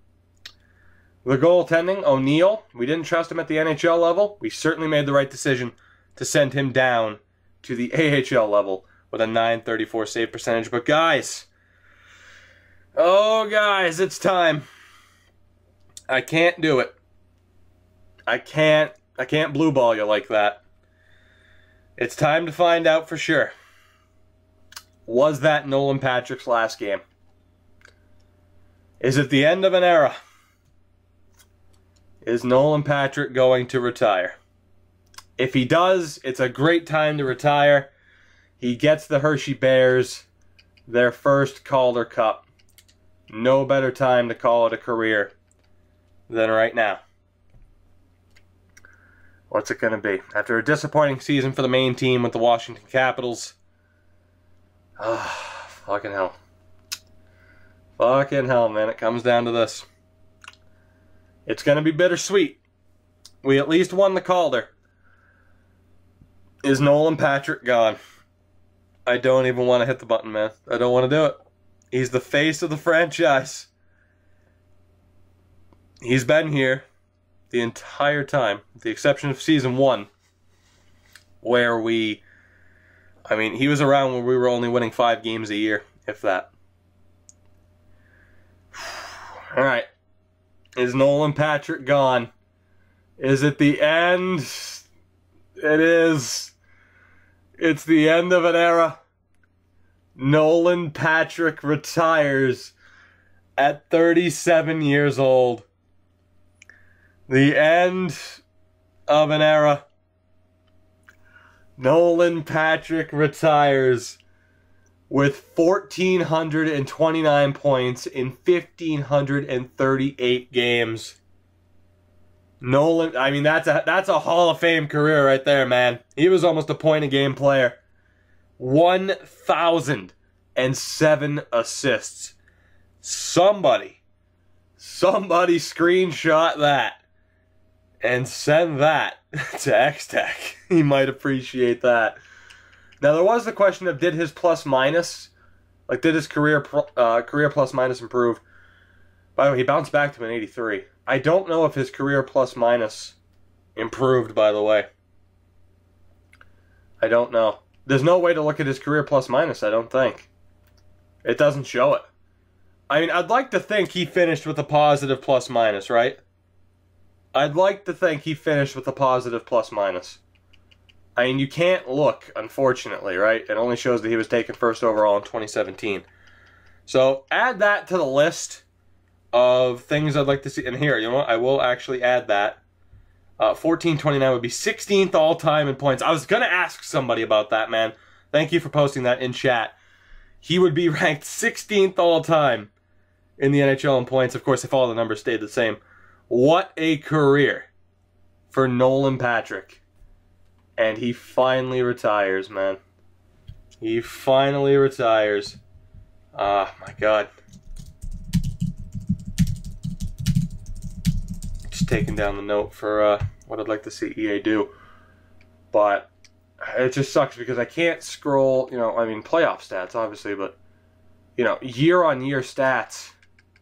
I mean, 63 points this year, 71 the year before, 93, which I think was his highest.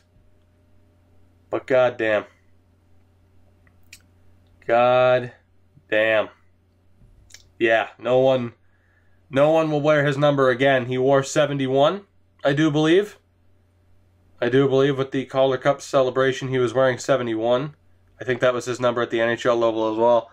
And I will do my damnedest to make sure that no one wears 71 again on the Washington Capitals. I wish it would show me more stats, right? Like, I wish it would show me his all-time plus-minus and stuff like that. I wish you could see every year. But, damn. I don't know. I'll have to go back and look to see what number he was wearing, right? Was it 22? Oh, okay, it was 22. I'm mistaken. So no one will wear 22. I think he was wearing 70. Oh, wait, 70. No, that's right. Someone told me that it was Zontag wearing 71. That's what I was thinking of. No one will ever wear 71 either. Because I love Zontag. Nolan Patrick, though. He finally retires. And thank God we avoid disaster. Quirk doesn't leave as well. But Nolan Patrick retires at 37 years old. Damn. I'll go back and figure out what his number was for sure, but Tyson Jost can't hold a candle. 1,007 assists for Nolan Patrick. Owen Tippett also retires. All the guys from the first draft. It's so weird to see. That is so weird to see. But Nolan Patrick, without a doubt, the highlight. 1,007 assists. He's Joe Thornton, man. He's Joe Thornton. Nolan Patrick retires. And now we have to move on. We have to move on without our captain. And again, I'll do my damnedest to make sure that nobody ever wears 22 again. I'll do my damnedest in knowing that there won't ever be a captain again. It's straight alternates for the rest of the series. Nobody will wear the C in Washington ever again. And if anybody does, it would probably be Svechnikov. Apparently Joe Thornton has 1,007 career assists as I record this. What the fuck? The comparisons are unreal. The comparisons are unreal. And guys, now we get to ruin the fun. Now we get to ruin the fun by doing the draft, right? I don't even want to do the draft. I just want to end the episode on such a high note because the odds are the draft is going to be a bit disappointing. But I know people want to see it continue, and it will. We'll keep going. But we are without Nolan Patrick, man. We are without Nolan Patrick for the first time since our first season. My God. I have to keep going, man. I have to keep going. As much as it's like, oh, yeah, Nolan retires, just end it. I know people are going to want to see the draft. It's called Draft to Glory, after all. But, I don't know, I might use the AI's help a bit more. I might just let them make the picks. We'll see. To be honest, there's no way I can be disappointed. There's no way I can be disappointed because I'm fine with this. No, we won the Calder Cup. This could be our worst draft yet, and I won't care. But to be honest, I'm almost tempted to trade Kim Wheating because he has really pissed me off. He's 33 years old. I could get a first-round pick for Kim Wheating. Now, it's risky, and obviously if I hand him a letter next year, he should rebound. I mean, he is a legitimate top 2 defenseman. But if I wanted to hurry up the rebuild, now would be the time, right? And I mean, goaltending, you still have Quirk at a 90. He's 34 years old. He still has good value. So Quirk's not going anywhere. But we do need a goalie. This is the draft to take a goalie that we absolutely need. But before anything, of course, I do need to look at the players that are on the board here. I do need to look. There is a goalie in the top 10. Andreoff. Ray Andreoff, 18 years old, from the United States. He could immediately go to Hershey. I think we trade Kim Wheating. By the way, is that Keith Kachuk? Which would be great. It's Kevin. Damn it. I don't want to trade Wheating, because you could think that we'd potentially still be somewhat competitive. But with Wheating, I mean, it just sucks because he missed one game. But do we trade Wheating to end up taking this goalie? Right? And that's the thing. He's probably going to be medium elite, right? Which, hey, medium elite's not bad. Medium elite is not too bad. And you're right, scouting actually ended up working out pretty damn well for me for once. Weinrich is probably low top 6. Maybe. Or he's elite. Who knows? Damn it. Damn it, damn it, damn it. Now here's the thing, right? As far as what I'm allowed to do, the only way I end up with that goalie, is to trade Wheating, right? And even then, it's going to be close. And here's the thing, too. Svechnikov's value is down, right? I could trade Svechnikov to a true contender. Khudobin's 31. It's just how much do we want to aim to rebuild here? Because here's the problem. With the team as it stands, we're a borderline playoff team. With the team as it stands, we're a borderline playoff team, which isn't going to help us as far as picks go. So basically, we have to start the rebuild right here. We have to start the rebuild. Because otherwise, we're going to be a borderline playoff team. And essentially that means maybe making the playoffs, just missing, and ending up with terrible picks. So now is the time to rebuild. Nolan Patrick is gone. Let's do this. Let's rebuild. The time is now. The question is, what pick can I manage to get? Now, the first one I'm going to look for is 4. The Islanders don't want to trade it, so that's not going to happen. Again, I'm still only allowed to do the 1-for-1, right? I'm still only allowed to do the 1-for-1. Dallas doesn't want to trade their pick, which really sucks. Does Nashville? Nashville does. So we can try to get the 6th pick, and we can hope for the best. I don't know if they'll take that. Nashville would be over the cap. I'm willing to retain salary. Actually, I don't even know if retaining 50% here, which I can easily afford to do. It might not be enough, but it would definitely have this trade go through, I would assume, to have Kim Wheating on half value. You know what? I have an idea. Hold on 1 second. Let's talk. Does Boston want to trade the #1 overall pick? Guys, I might be able to get the first. And I'm not kidding. I might be able to do this. In which case, I'd trade somebody else to get that goalie, and I'd take somebody else with the top pick. Boston would have more than 45 skaters. Shit. Alright, here's the thing. Now, if I trade someone and just immediately get rid of them, I don't necessarily consider that a rule broken. Alright? I don't necessarily consider that a rule broken. It's still a 1-for-1 deal, because I'm getting rid of Holland. I'll cut him immediately. Can I get the #1 overall pick from Boston for Kim Wheating? Let's find out. Yes, I can. Kim Wheating is off to Boston. The rebuild is in full effect as we have the #1 overall pick in this draft. I'll take things I never expected for 300, Alex. Wow. Now, Tampa doesn't want to trade their pick, so here's the thing. I'm still going to look for that 6th pick because Vancouver doesn't want to trade it either. So I'm still going to look for the 6th pick, right? And here's the thing. I mean, you could argue, you know, maybe I just should have kept Wheating and Quirk and guys like that, but odds are we don't have the people within the system right now that are going to be able to graduate to replace somebody like a Nolan, like an Andrei Svechnikov. We have to rebuild. We have to. The question is, can I manage to get this pick? And I'm only allowed to do 1-for-1s, right? That was the deal. I'm not allowed to stack picks to get other picks.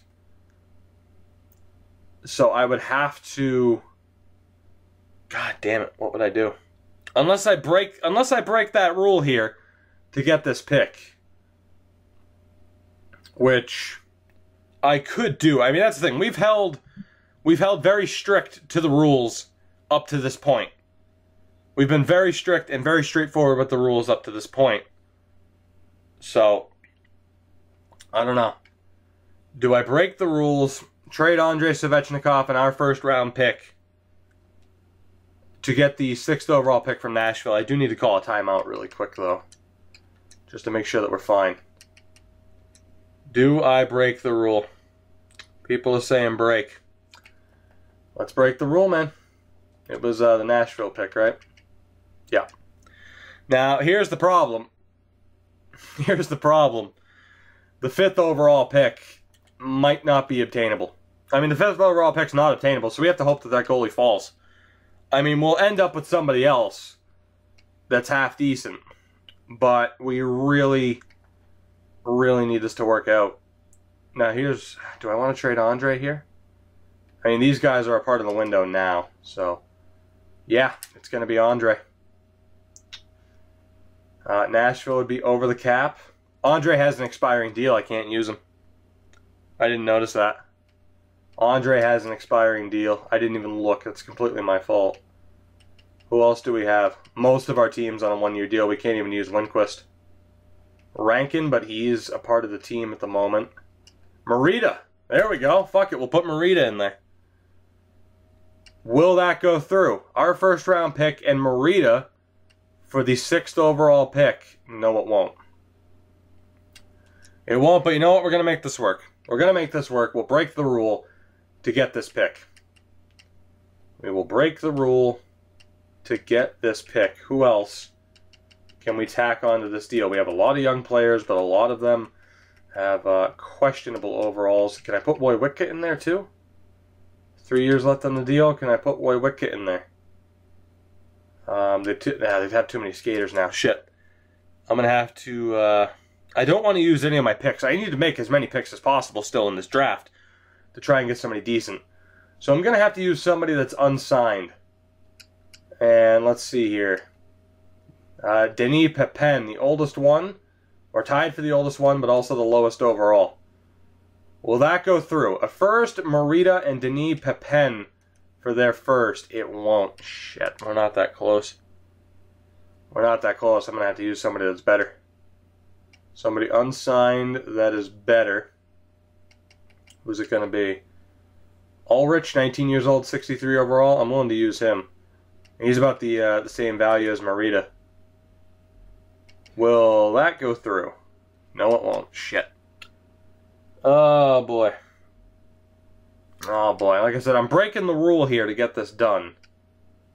I am absolutely breaking the rule here. I could use the low top 4 guy. He's a 70 at 20 years old. He is a 70. Austin Peterson. Former 10th overall pick. Who else do we have here? 19 years old to 67 overall. Let's try to just use these unsigned guys. Will that go through? Yes, it will. That is the only time I plan on breaking my, set rule about trades. That's the one time. That's the only time I've broken this rule throughout this entire series. We give up our first, Marita, and 2 defensive prospects to move up to the 6th overall pick as well. We have the 1st overall pick and the 6th. The question is, I mean, I can't trade Andre. Ken Janes and Yuri Khudobin. I think we're still in their window, right? We were still in Wheating's window. He was still good enough, but I don't think he was going to bounce back from the morale. I think it's a safe bet to hold on to Janes and Khudobin, right? Because we already have the 1st overall pick. They don't want to trade any of the other picks. So we'll hold on to those guys for at least another year. But now we get to try and figure out what the hell to do here. And who do we take with the 1st overall pick, right? So here's the deal. I mean, again, we'll look at who we have. I mean, Moses is a power forward, so that's a risky pick. Nugent Hopkins is a power forward, so that's a risky pick. You have a grinder. I think it comes down to Carter or Hackett. I've already had someone in the chat say Hackett, but I want to know what you guys think. To me, it would assume it comes down to Marvin Carter or Kirk Hackett. Do we go with the power forwards, though? Are they maybe half decent? That's the thing, man. We have a decision to make. Who do we go with? The advantage of Hackett is that he can go immediately. He can go immediately to the AHL. We have people saying Hackett. Damn. We have a lot of people saying Hackett, man. I think I have to trust the majority. A couple of people saying Carter. The vast majority, though, is Hackett. By far. Let the AI pick. Shit. Oh, I don't know what to do, man. Pyro, put up a straw poll. The three options. Hackett, Carter, or let the AI pick. That's the question. I'm going to call another timeout here. Because with the sixth pick, it's obvious what we're trying to do. With the sixth pick, we're going for that goalie if he's still on the board. If not, we'll have to make a further decision from there. We'll have to make a further decision from there, but Andreoff is the obvious target at the sixth pick. Who do we take number one overall? I'm afraid if I let the AI pick, it'll take the wrong one.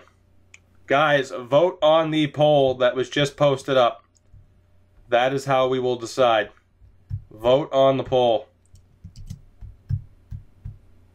Let your opinion be heard. Vote on the poll. What do we do? What player do we take?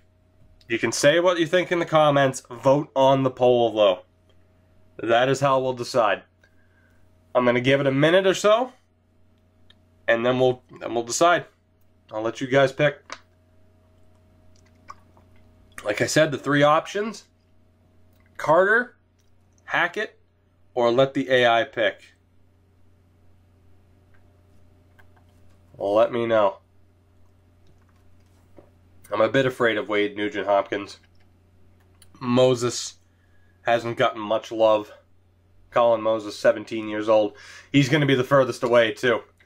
So I don't know if letting the AI pick is going to be the right call. It comes down to Carter or Hackett, and I know the vote will as well. How do I scout so well? Don't think that I do, buddy. Don't think that I do. Not even close, man. I've had terrible luck in drafts before. I've had terrible luck in drafts before and with scouting. I just got lucky this time. Hackett is winning, which, by the way, thank you guys for the response on that poll. You guys are beastly. I'm going to give it to the 5-minute mark. So as I speak, 35 seconds to go. Hackett is currently winning. I'm going to give it until the 5-minute mark. 30 seconds. 30 seconds. And we'll see what happens. As it stands, we are picking Hackett. But the gap is closing. It's a 5-vote difference between Hackett and Carter. And if this pick goes poorly, guys, we traded Kim Weeding for nothing.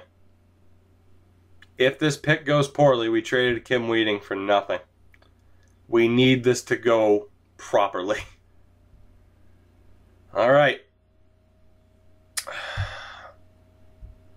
It's Hackett. You guys have voted. Hackett's the guy, man.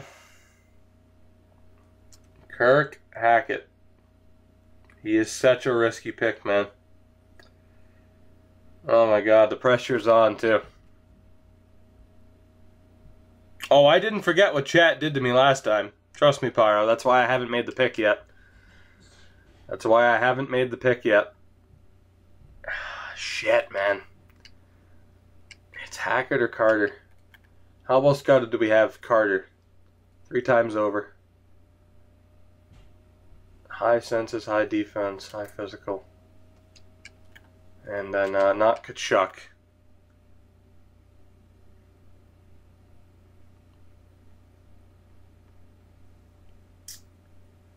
Oh my God. We're Kirk Hackett, who we only scouted twice. Damn it.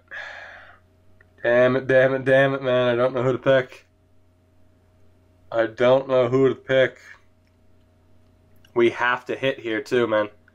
And I'm so afraid that the AI would pick one of the grinders or the power forwards. That's the thing. I know Carter's good, right? I know Carter's good. I mean, there's no way Hackett's franchise. But how good is Hackett?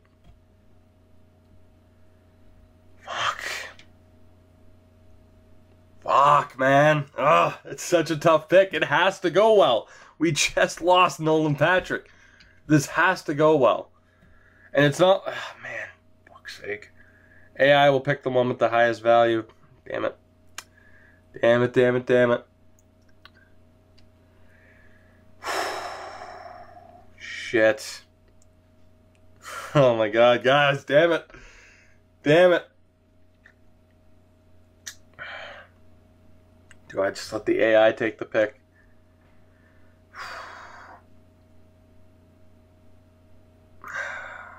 Alright. Alright. I know what I'm going to do, guys. As was mentioned with rebuilding Hockey Town, I let the AI pick at one point. I'm going to let the AI pick again. And fucking hope to hell that this works out. It went with Nugent Hopkins. He's medium elite.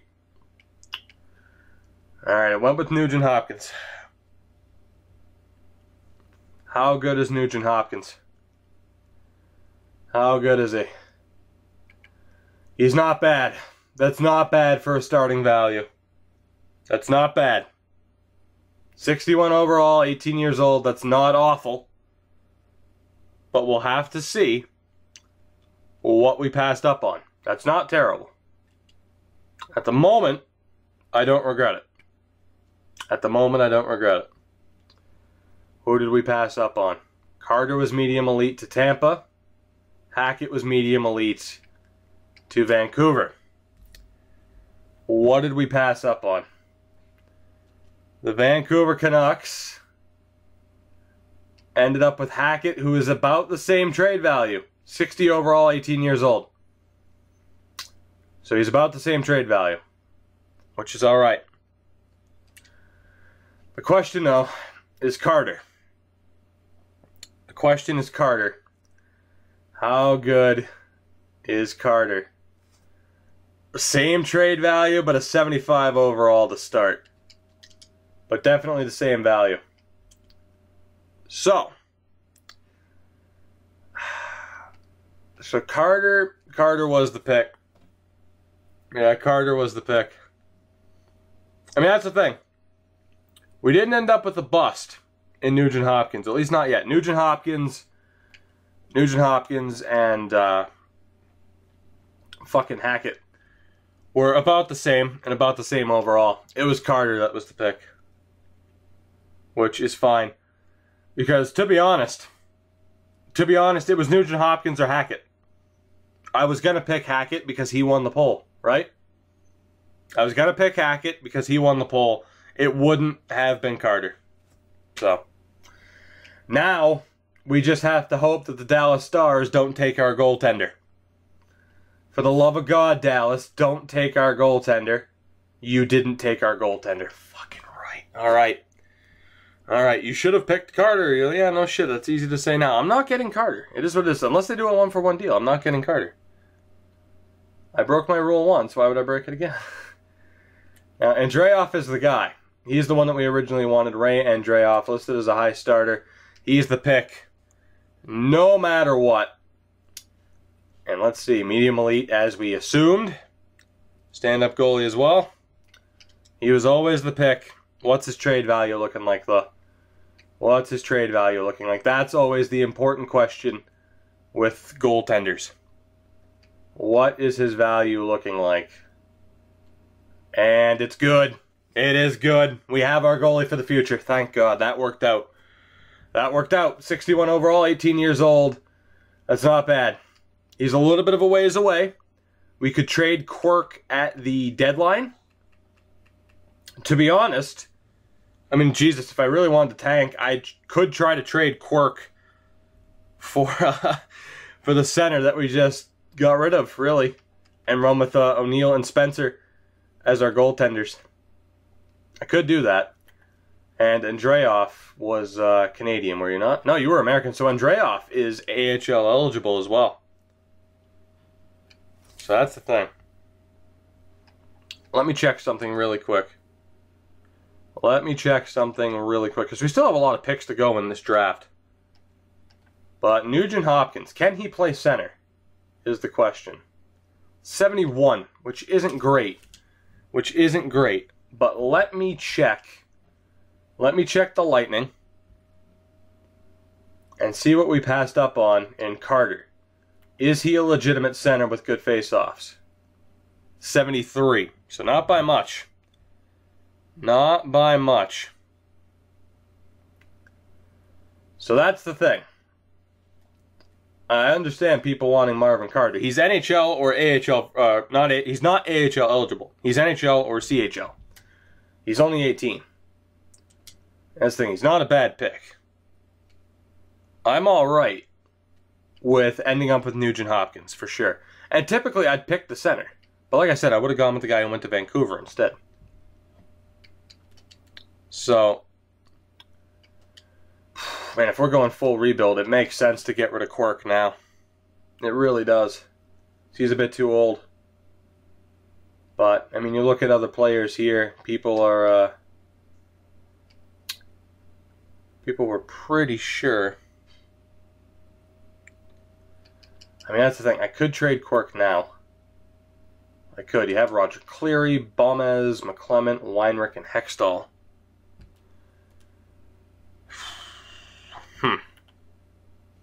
Arthur Weinrich, 19 years old too, so he might have a better overall. Oh, that's the question. Do we trade up for Weinrich? I don't know if I'd have much faith in Sergei Karpovtsev. That's the thing about Carter, man. Though, is his face-offs weren't that great. His face-offs weren't that great. I'm just worried about Quirk's value declining, right? I'm just worried about his value declining. But as far as the first pick goes, I mean, there wasn't, a high elite or a franchise-level player, unfortunately. I mean, you could say that, oh, for sure, Carter was the pick because he was better, but Nugent Hopkins wasn't too bad.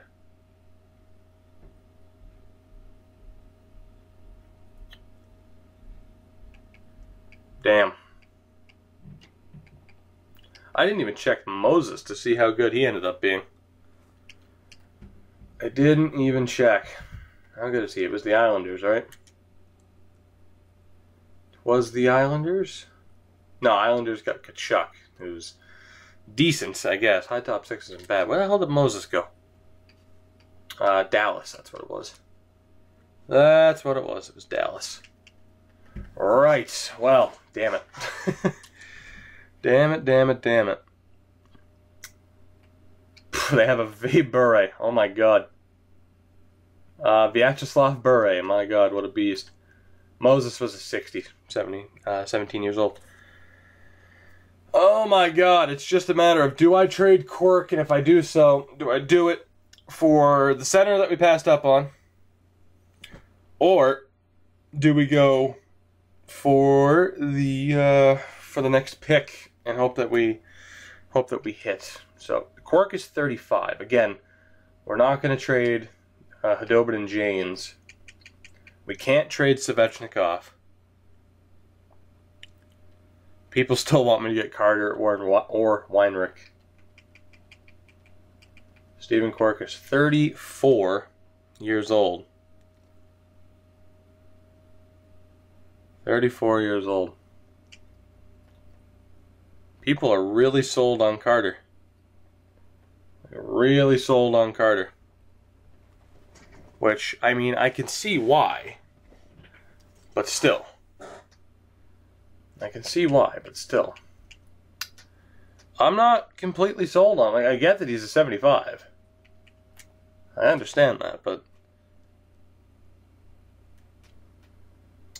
here's the thing. If I run a poll, if it's going to say, like, oh, trade for the 7th pick or trade for Calder, people are going to say Calder. Or don't trade him at all. Ah, fucking hell. Bungie, straw poll, please, bud. We need to know. Trade Quirk for Calder, trade him for the 7th pick, or keep Quirk. Make that straw poll, if you would. Calder, 7th pick, or keep Quirk. Let me know. We'll have you guys decide as well. At the end of the day, we can't afford mistakes. We have achieved our goals. And by the way, if Pyro isn't here, I'll make it really quick. But he should be. But he should be. Hopefully, at least. I trust that he's on it. Hopefully. There he is. See, Pyro. He's reliable. He's our guy. Guys, vote in the poll. That was just listed. What are we doing? What are we doing with Steven Quirk?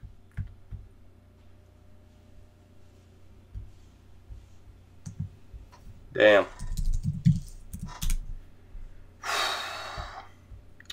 Some big decisions being made in this marathon of an episode, and yeah, 35 votes. Calder has 71%. I'm gonna give it a minute, but yeah, there's no coming back from that.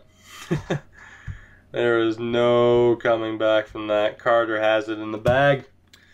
Alright, the people have spoken. The people have faith in Calder. We'll see if he repays you for your persistence. Quirk, I love you, buddy. I love you, buddy. They'd have too many goalies, which is fine. I can take somebody back and just immediately get rid of them. We'll take the guy that was their starter or their backup. Do I want to try and get a pick out of it, too? Let's see. You know, I will try to get a pick out of it. Whatever. I'm already breaking my rules for this draft, so why the hell not? See if we can get the New York 3rd.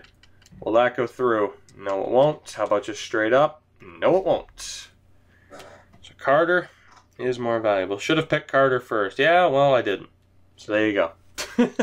I didn't. So there you go. We still ended up with a decent pick who actually has better face-offs than the center we're trying to get. So go figure. Still ended up with the goalie I wanted. I have faith that this will work out. Unfortunately, though, with Calder, we are going to have to give up something here. 3rd round pick from St. Louis. And we're going to have to give up a decent amount to make this work. But hopefully it's worth it. Man, then again, I might not be able to get Calder, dude. This is... I'm having to give up a lot. Like, I'm not sure if I'm comfortable giving up this much. This trade... Damn, man. I mean, they're looking for a lot in return here.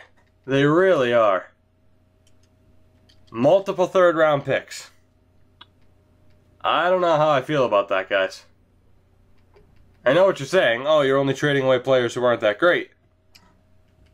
But, man, if 2/4 doesn't push this through, I'm going to say no. Dude, that's too much, man. That is too much to give up for Calder. That is way too much to give up for him. Are you kidding me? I know Calder won by a goddamn landslide, man, but come on. What the fuck? I'm supposed to give up Quirk and a 2nd round pick for Calder. That's absurd. I know I already ended up with my goalie for the future.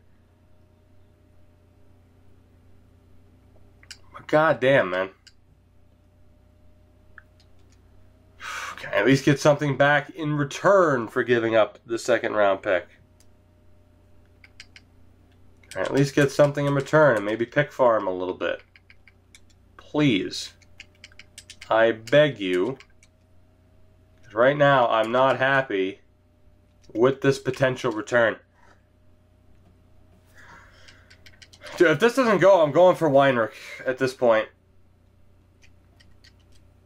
That's too much for Calder. I'm not doing it, man. I'm not doing it. That's way too much.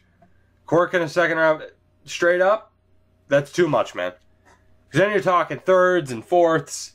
That's too fucking much. I don't care if he's a bit older. No. Tampa can fuck off. Putting my foot down, man. That's not happening. Tampa can fuck off. I tried. Tampa can fuck off. Does Philly want to trade the 7th pick? They do. I'm going to explore this option instead. Tampa can fuck off. I know he's a good player, but no. Fuck that. That is way too much to give up. Way too much.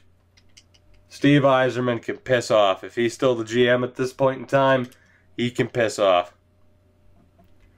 Now, with Philly, my God. I don't even think like retaining half the damn salary is going to work. Ridiculous. Retain salary on Quirk for Tampa. I'll give one last effort retaining salary. If that doesn't go through with Tampa, then I'm done and I'll go talk to Philly. They have one more fucking chance here. One more goddamn chance to make this work for Steven Quirk. Again, we'll pick up Sadikov. What if I retain? I'm going to nickel and dime the hell out of them. 5%. I'm going to nickel and dime the hell out of you to make this work. 10%. We'll go to 15. I'll take my sweet fucking time with this because Yzerman can fuck off. 20%. Still not enough. 25%. Still not enough. 30. Nope. Yzerman, you are unbelievable. To not take Steven Quirk for $6 million is insulting. Come on. This is ridiculous. I'm giving up way too goddamn much, man. Way too much. Will that go through?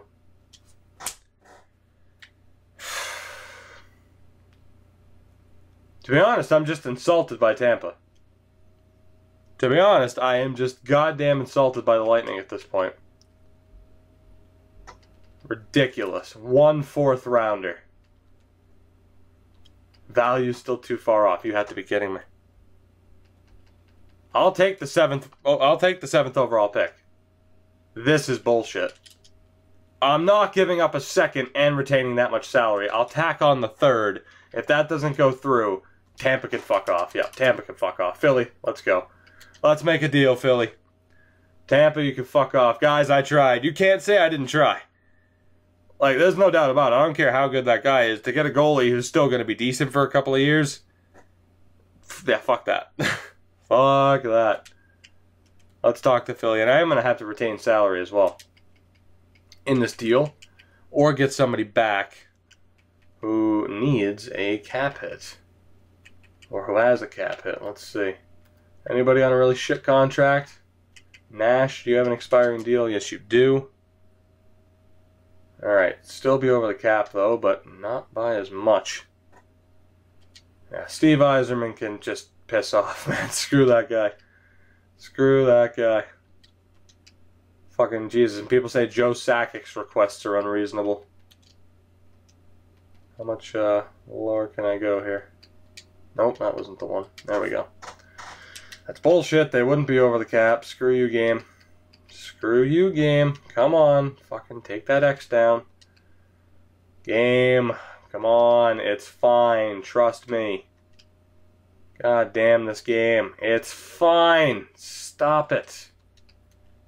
This is bullshit. I might not be trading him because this is ridiculous. This is ridiculous. That X should be disappearing. Yep, fuck it. Whatever.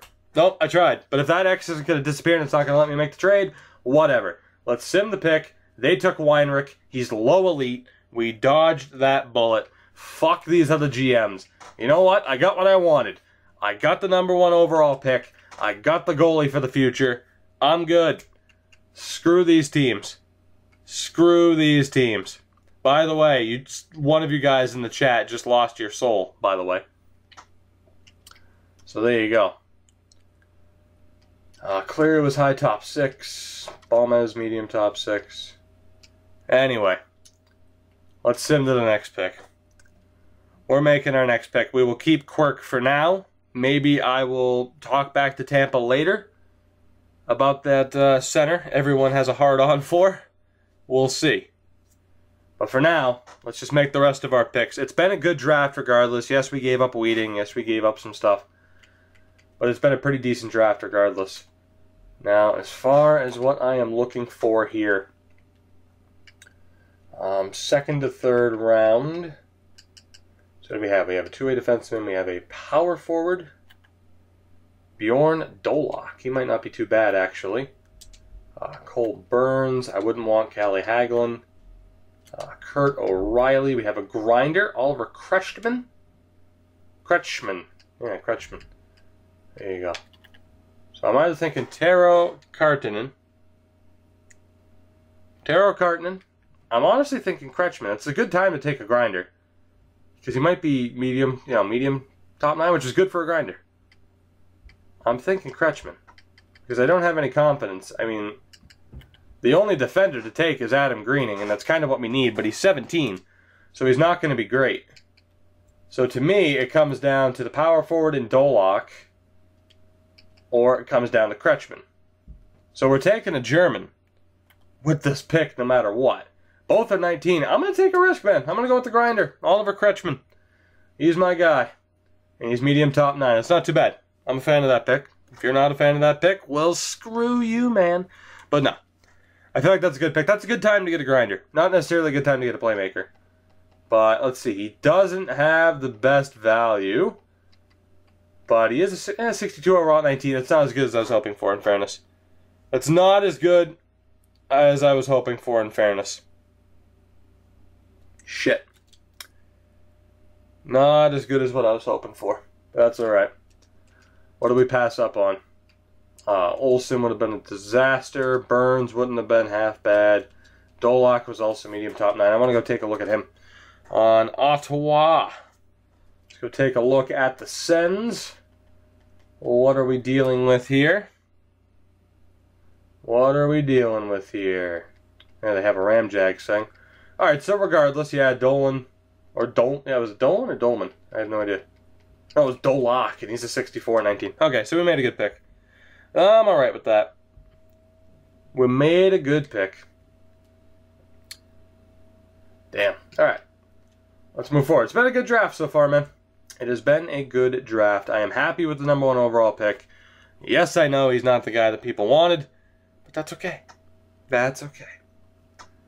Like I said, he has pretty much just as good a face-offs as the guy, and there's a chance we could still end up with that player anyway.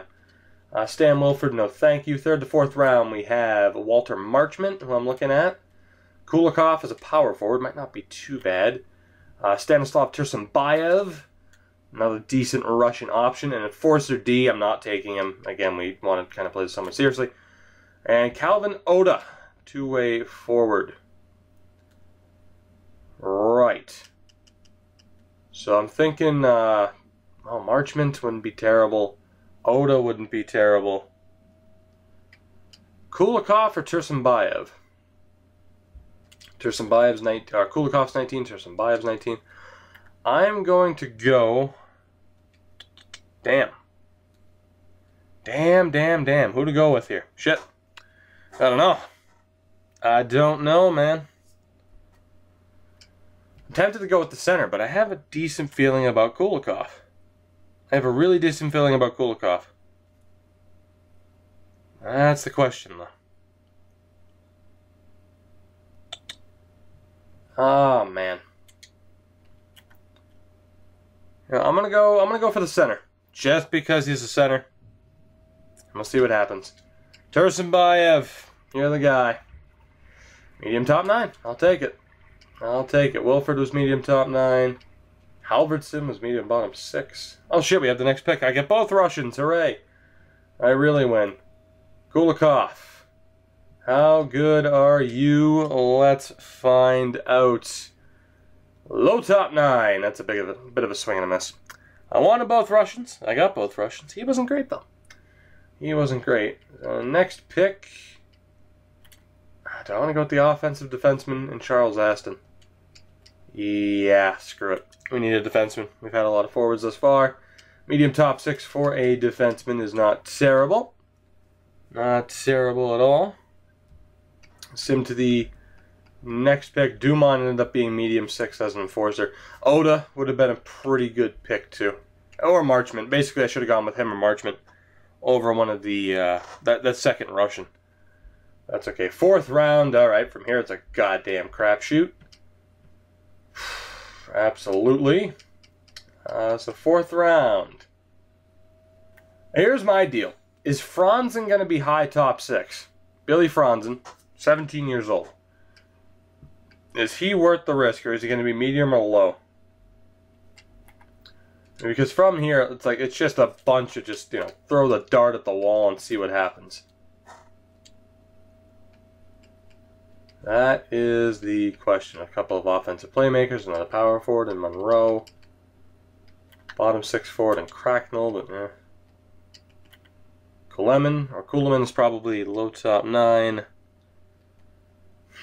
You know what?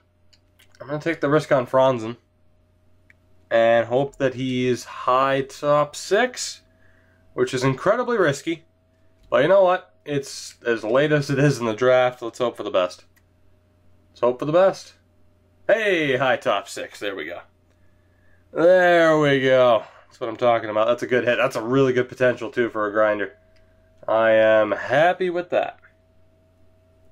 I'm happy with that. God damn. Alright, let's get through this draft, man. Louis was low top 6. Glad we avoided that. Glad we avoided that. Hashtag get Tukey partnered indeed.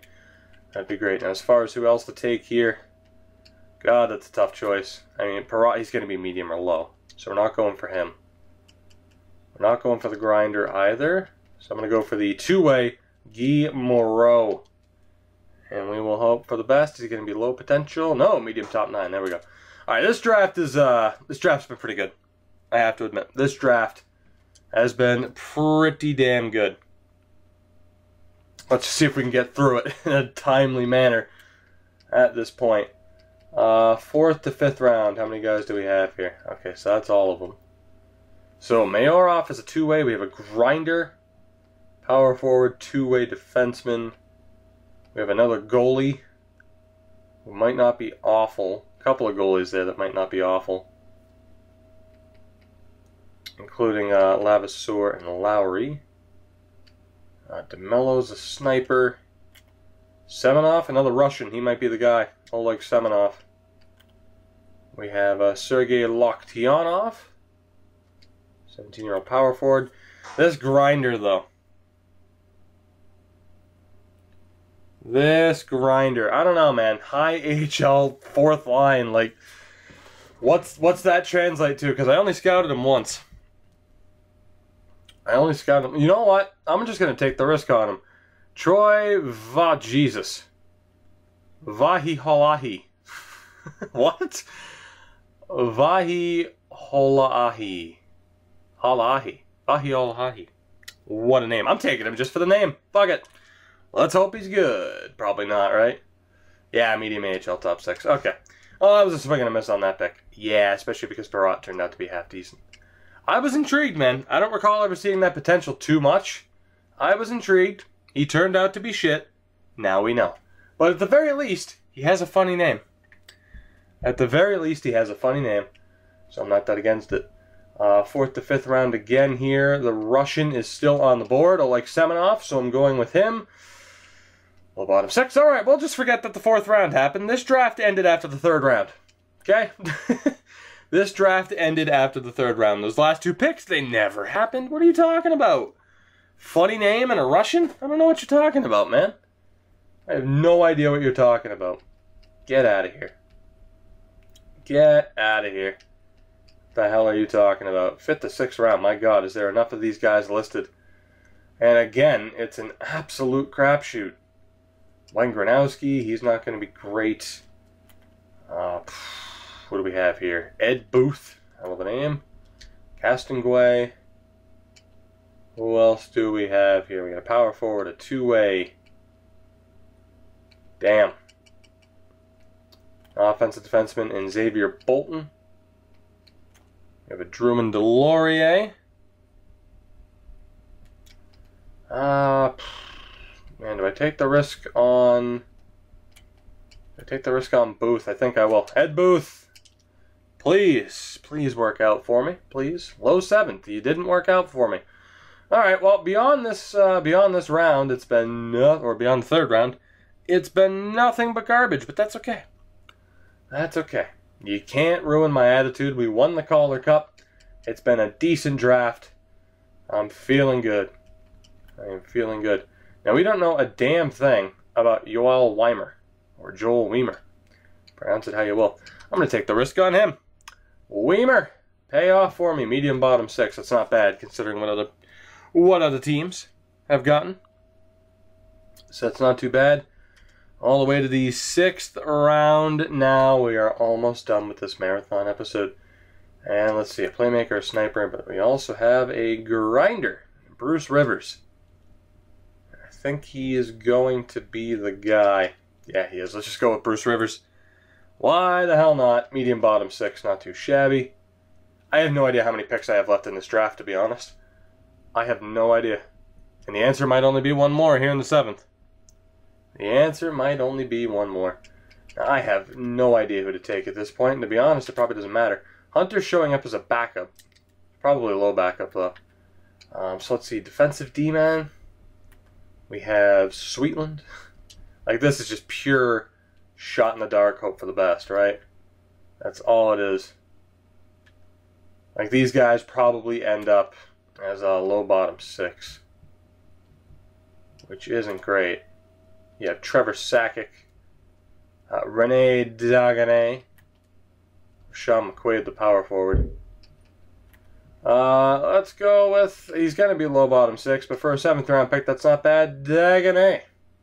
Yeah, there you go, low bottom 6. Predictable. But, yeah, we didn't miss out on much. Parks from Anaheim went the same way. So, guys, there you have that draft, man. We get Nugent Hopkins. We get Andreoff. Krichman, Tersimbayev weren't too bad. Kind of fell off a bit towards the end of the draft. But overall, a fairly successful venture. And who knows? Who knows? Maybe in the next episode we do look at making a deal for the center on Tampa. Maybe. We'll see. We'll see. But we are in rebuilding mode. Odds are Quirk ends up leaving. Which, I mean, it's just the obvious assumption. And the good thing is Andreoff is good to sign now. Which we will do exactly that. And we'll get rid of Craig, too, who we only signed this year. We only signed this year. So, I will take care of all the signings in the next episode because this has been a marathon and a half with the draft. And, of course, let us not forget what happened in the season and the fact that Nolan Patrick has retired. He is a Calder Cup champion, but Nolan Patrick has retired. The rebuild has begun. The rebuild has begun. Unfortunately, we have hit our stopping point. For those on Twitch, have no fear. I am going nowhere. But for those watching this on YouTube after the fact, I thank you very much for watching. Regardless of how you watch this, I, of course, always do appreciate it. And, of course, on the YouTube side of things, you know what to do to support the video and the channel. So, as always, I thank you very much for watching. And, yeah, why not just end this, man? I'll catch you next time.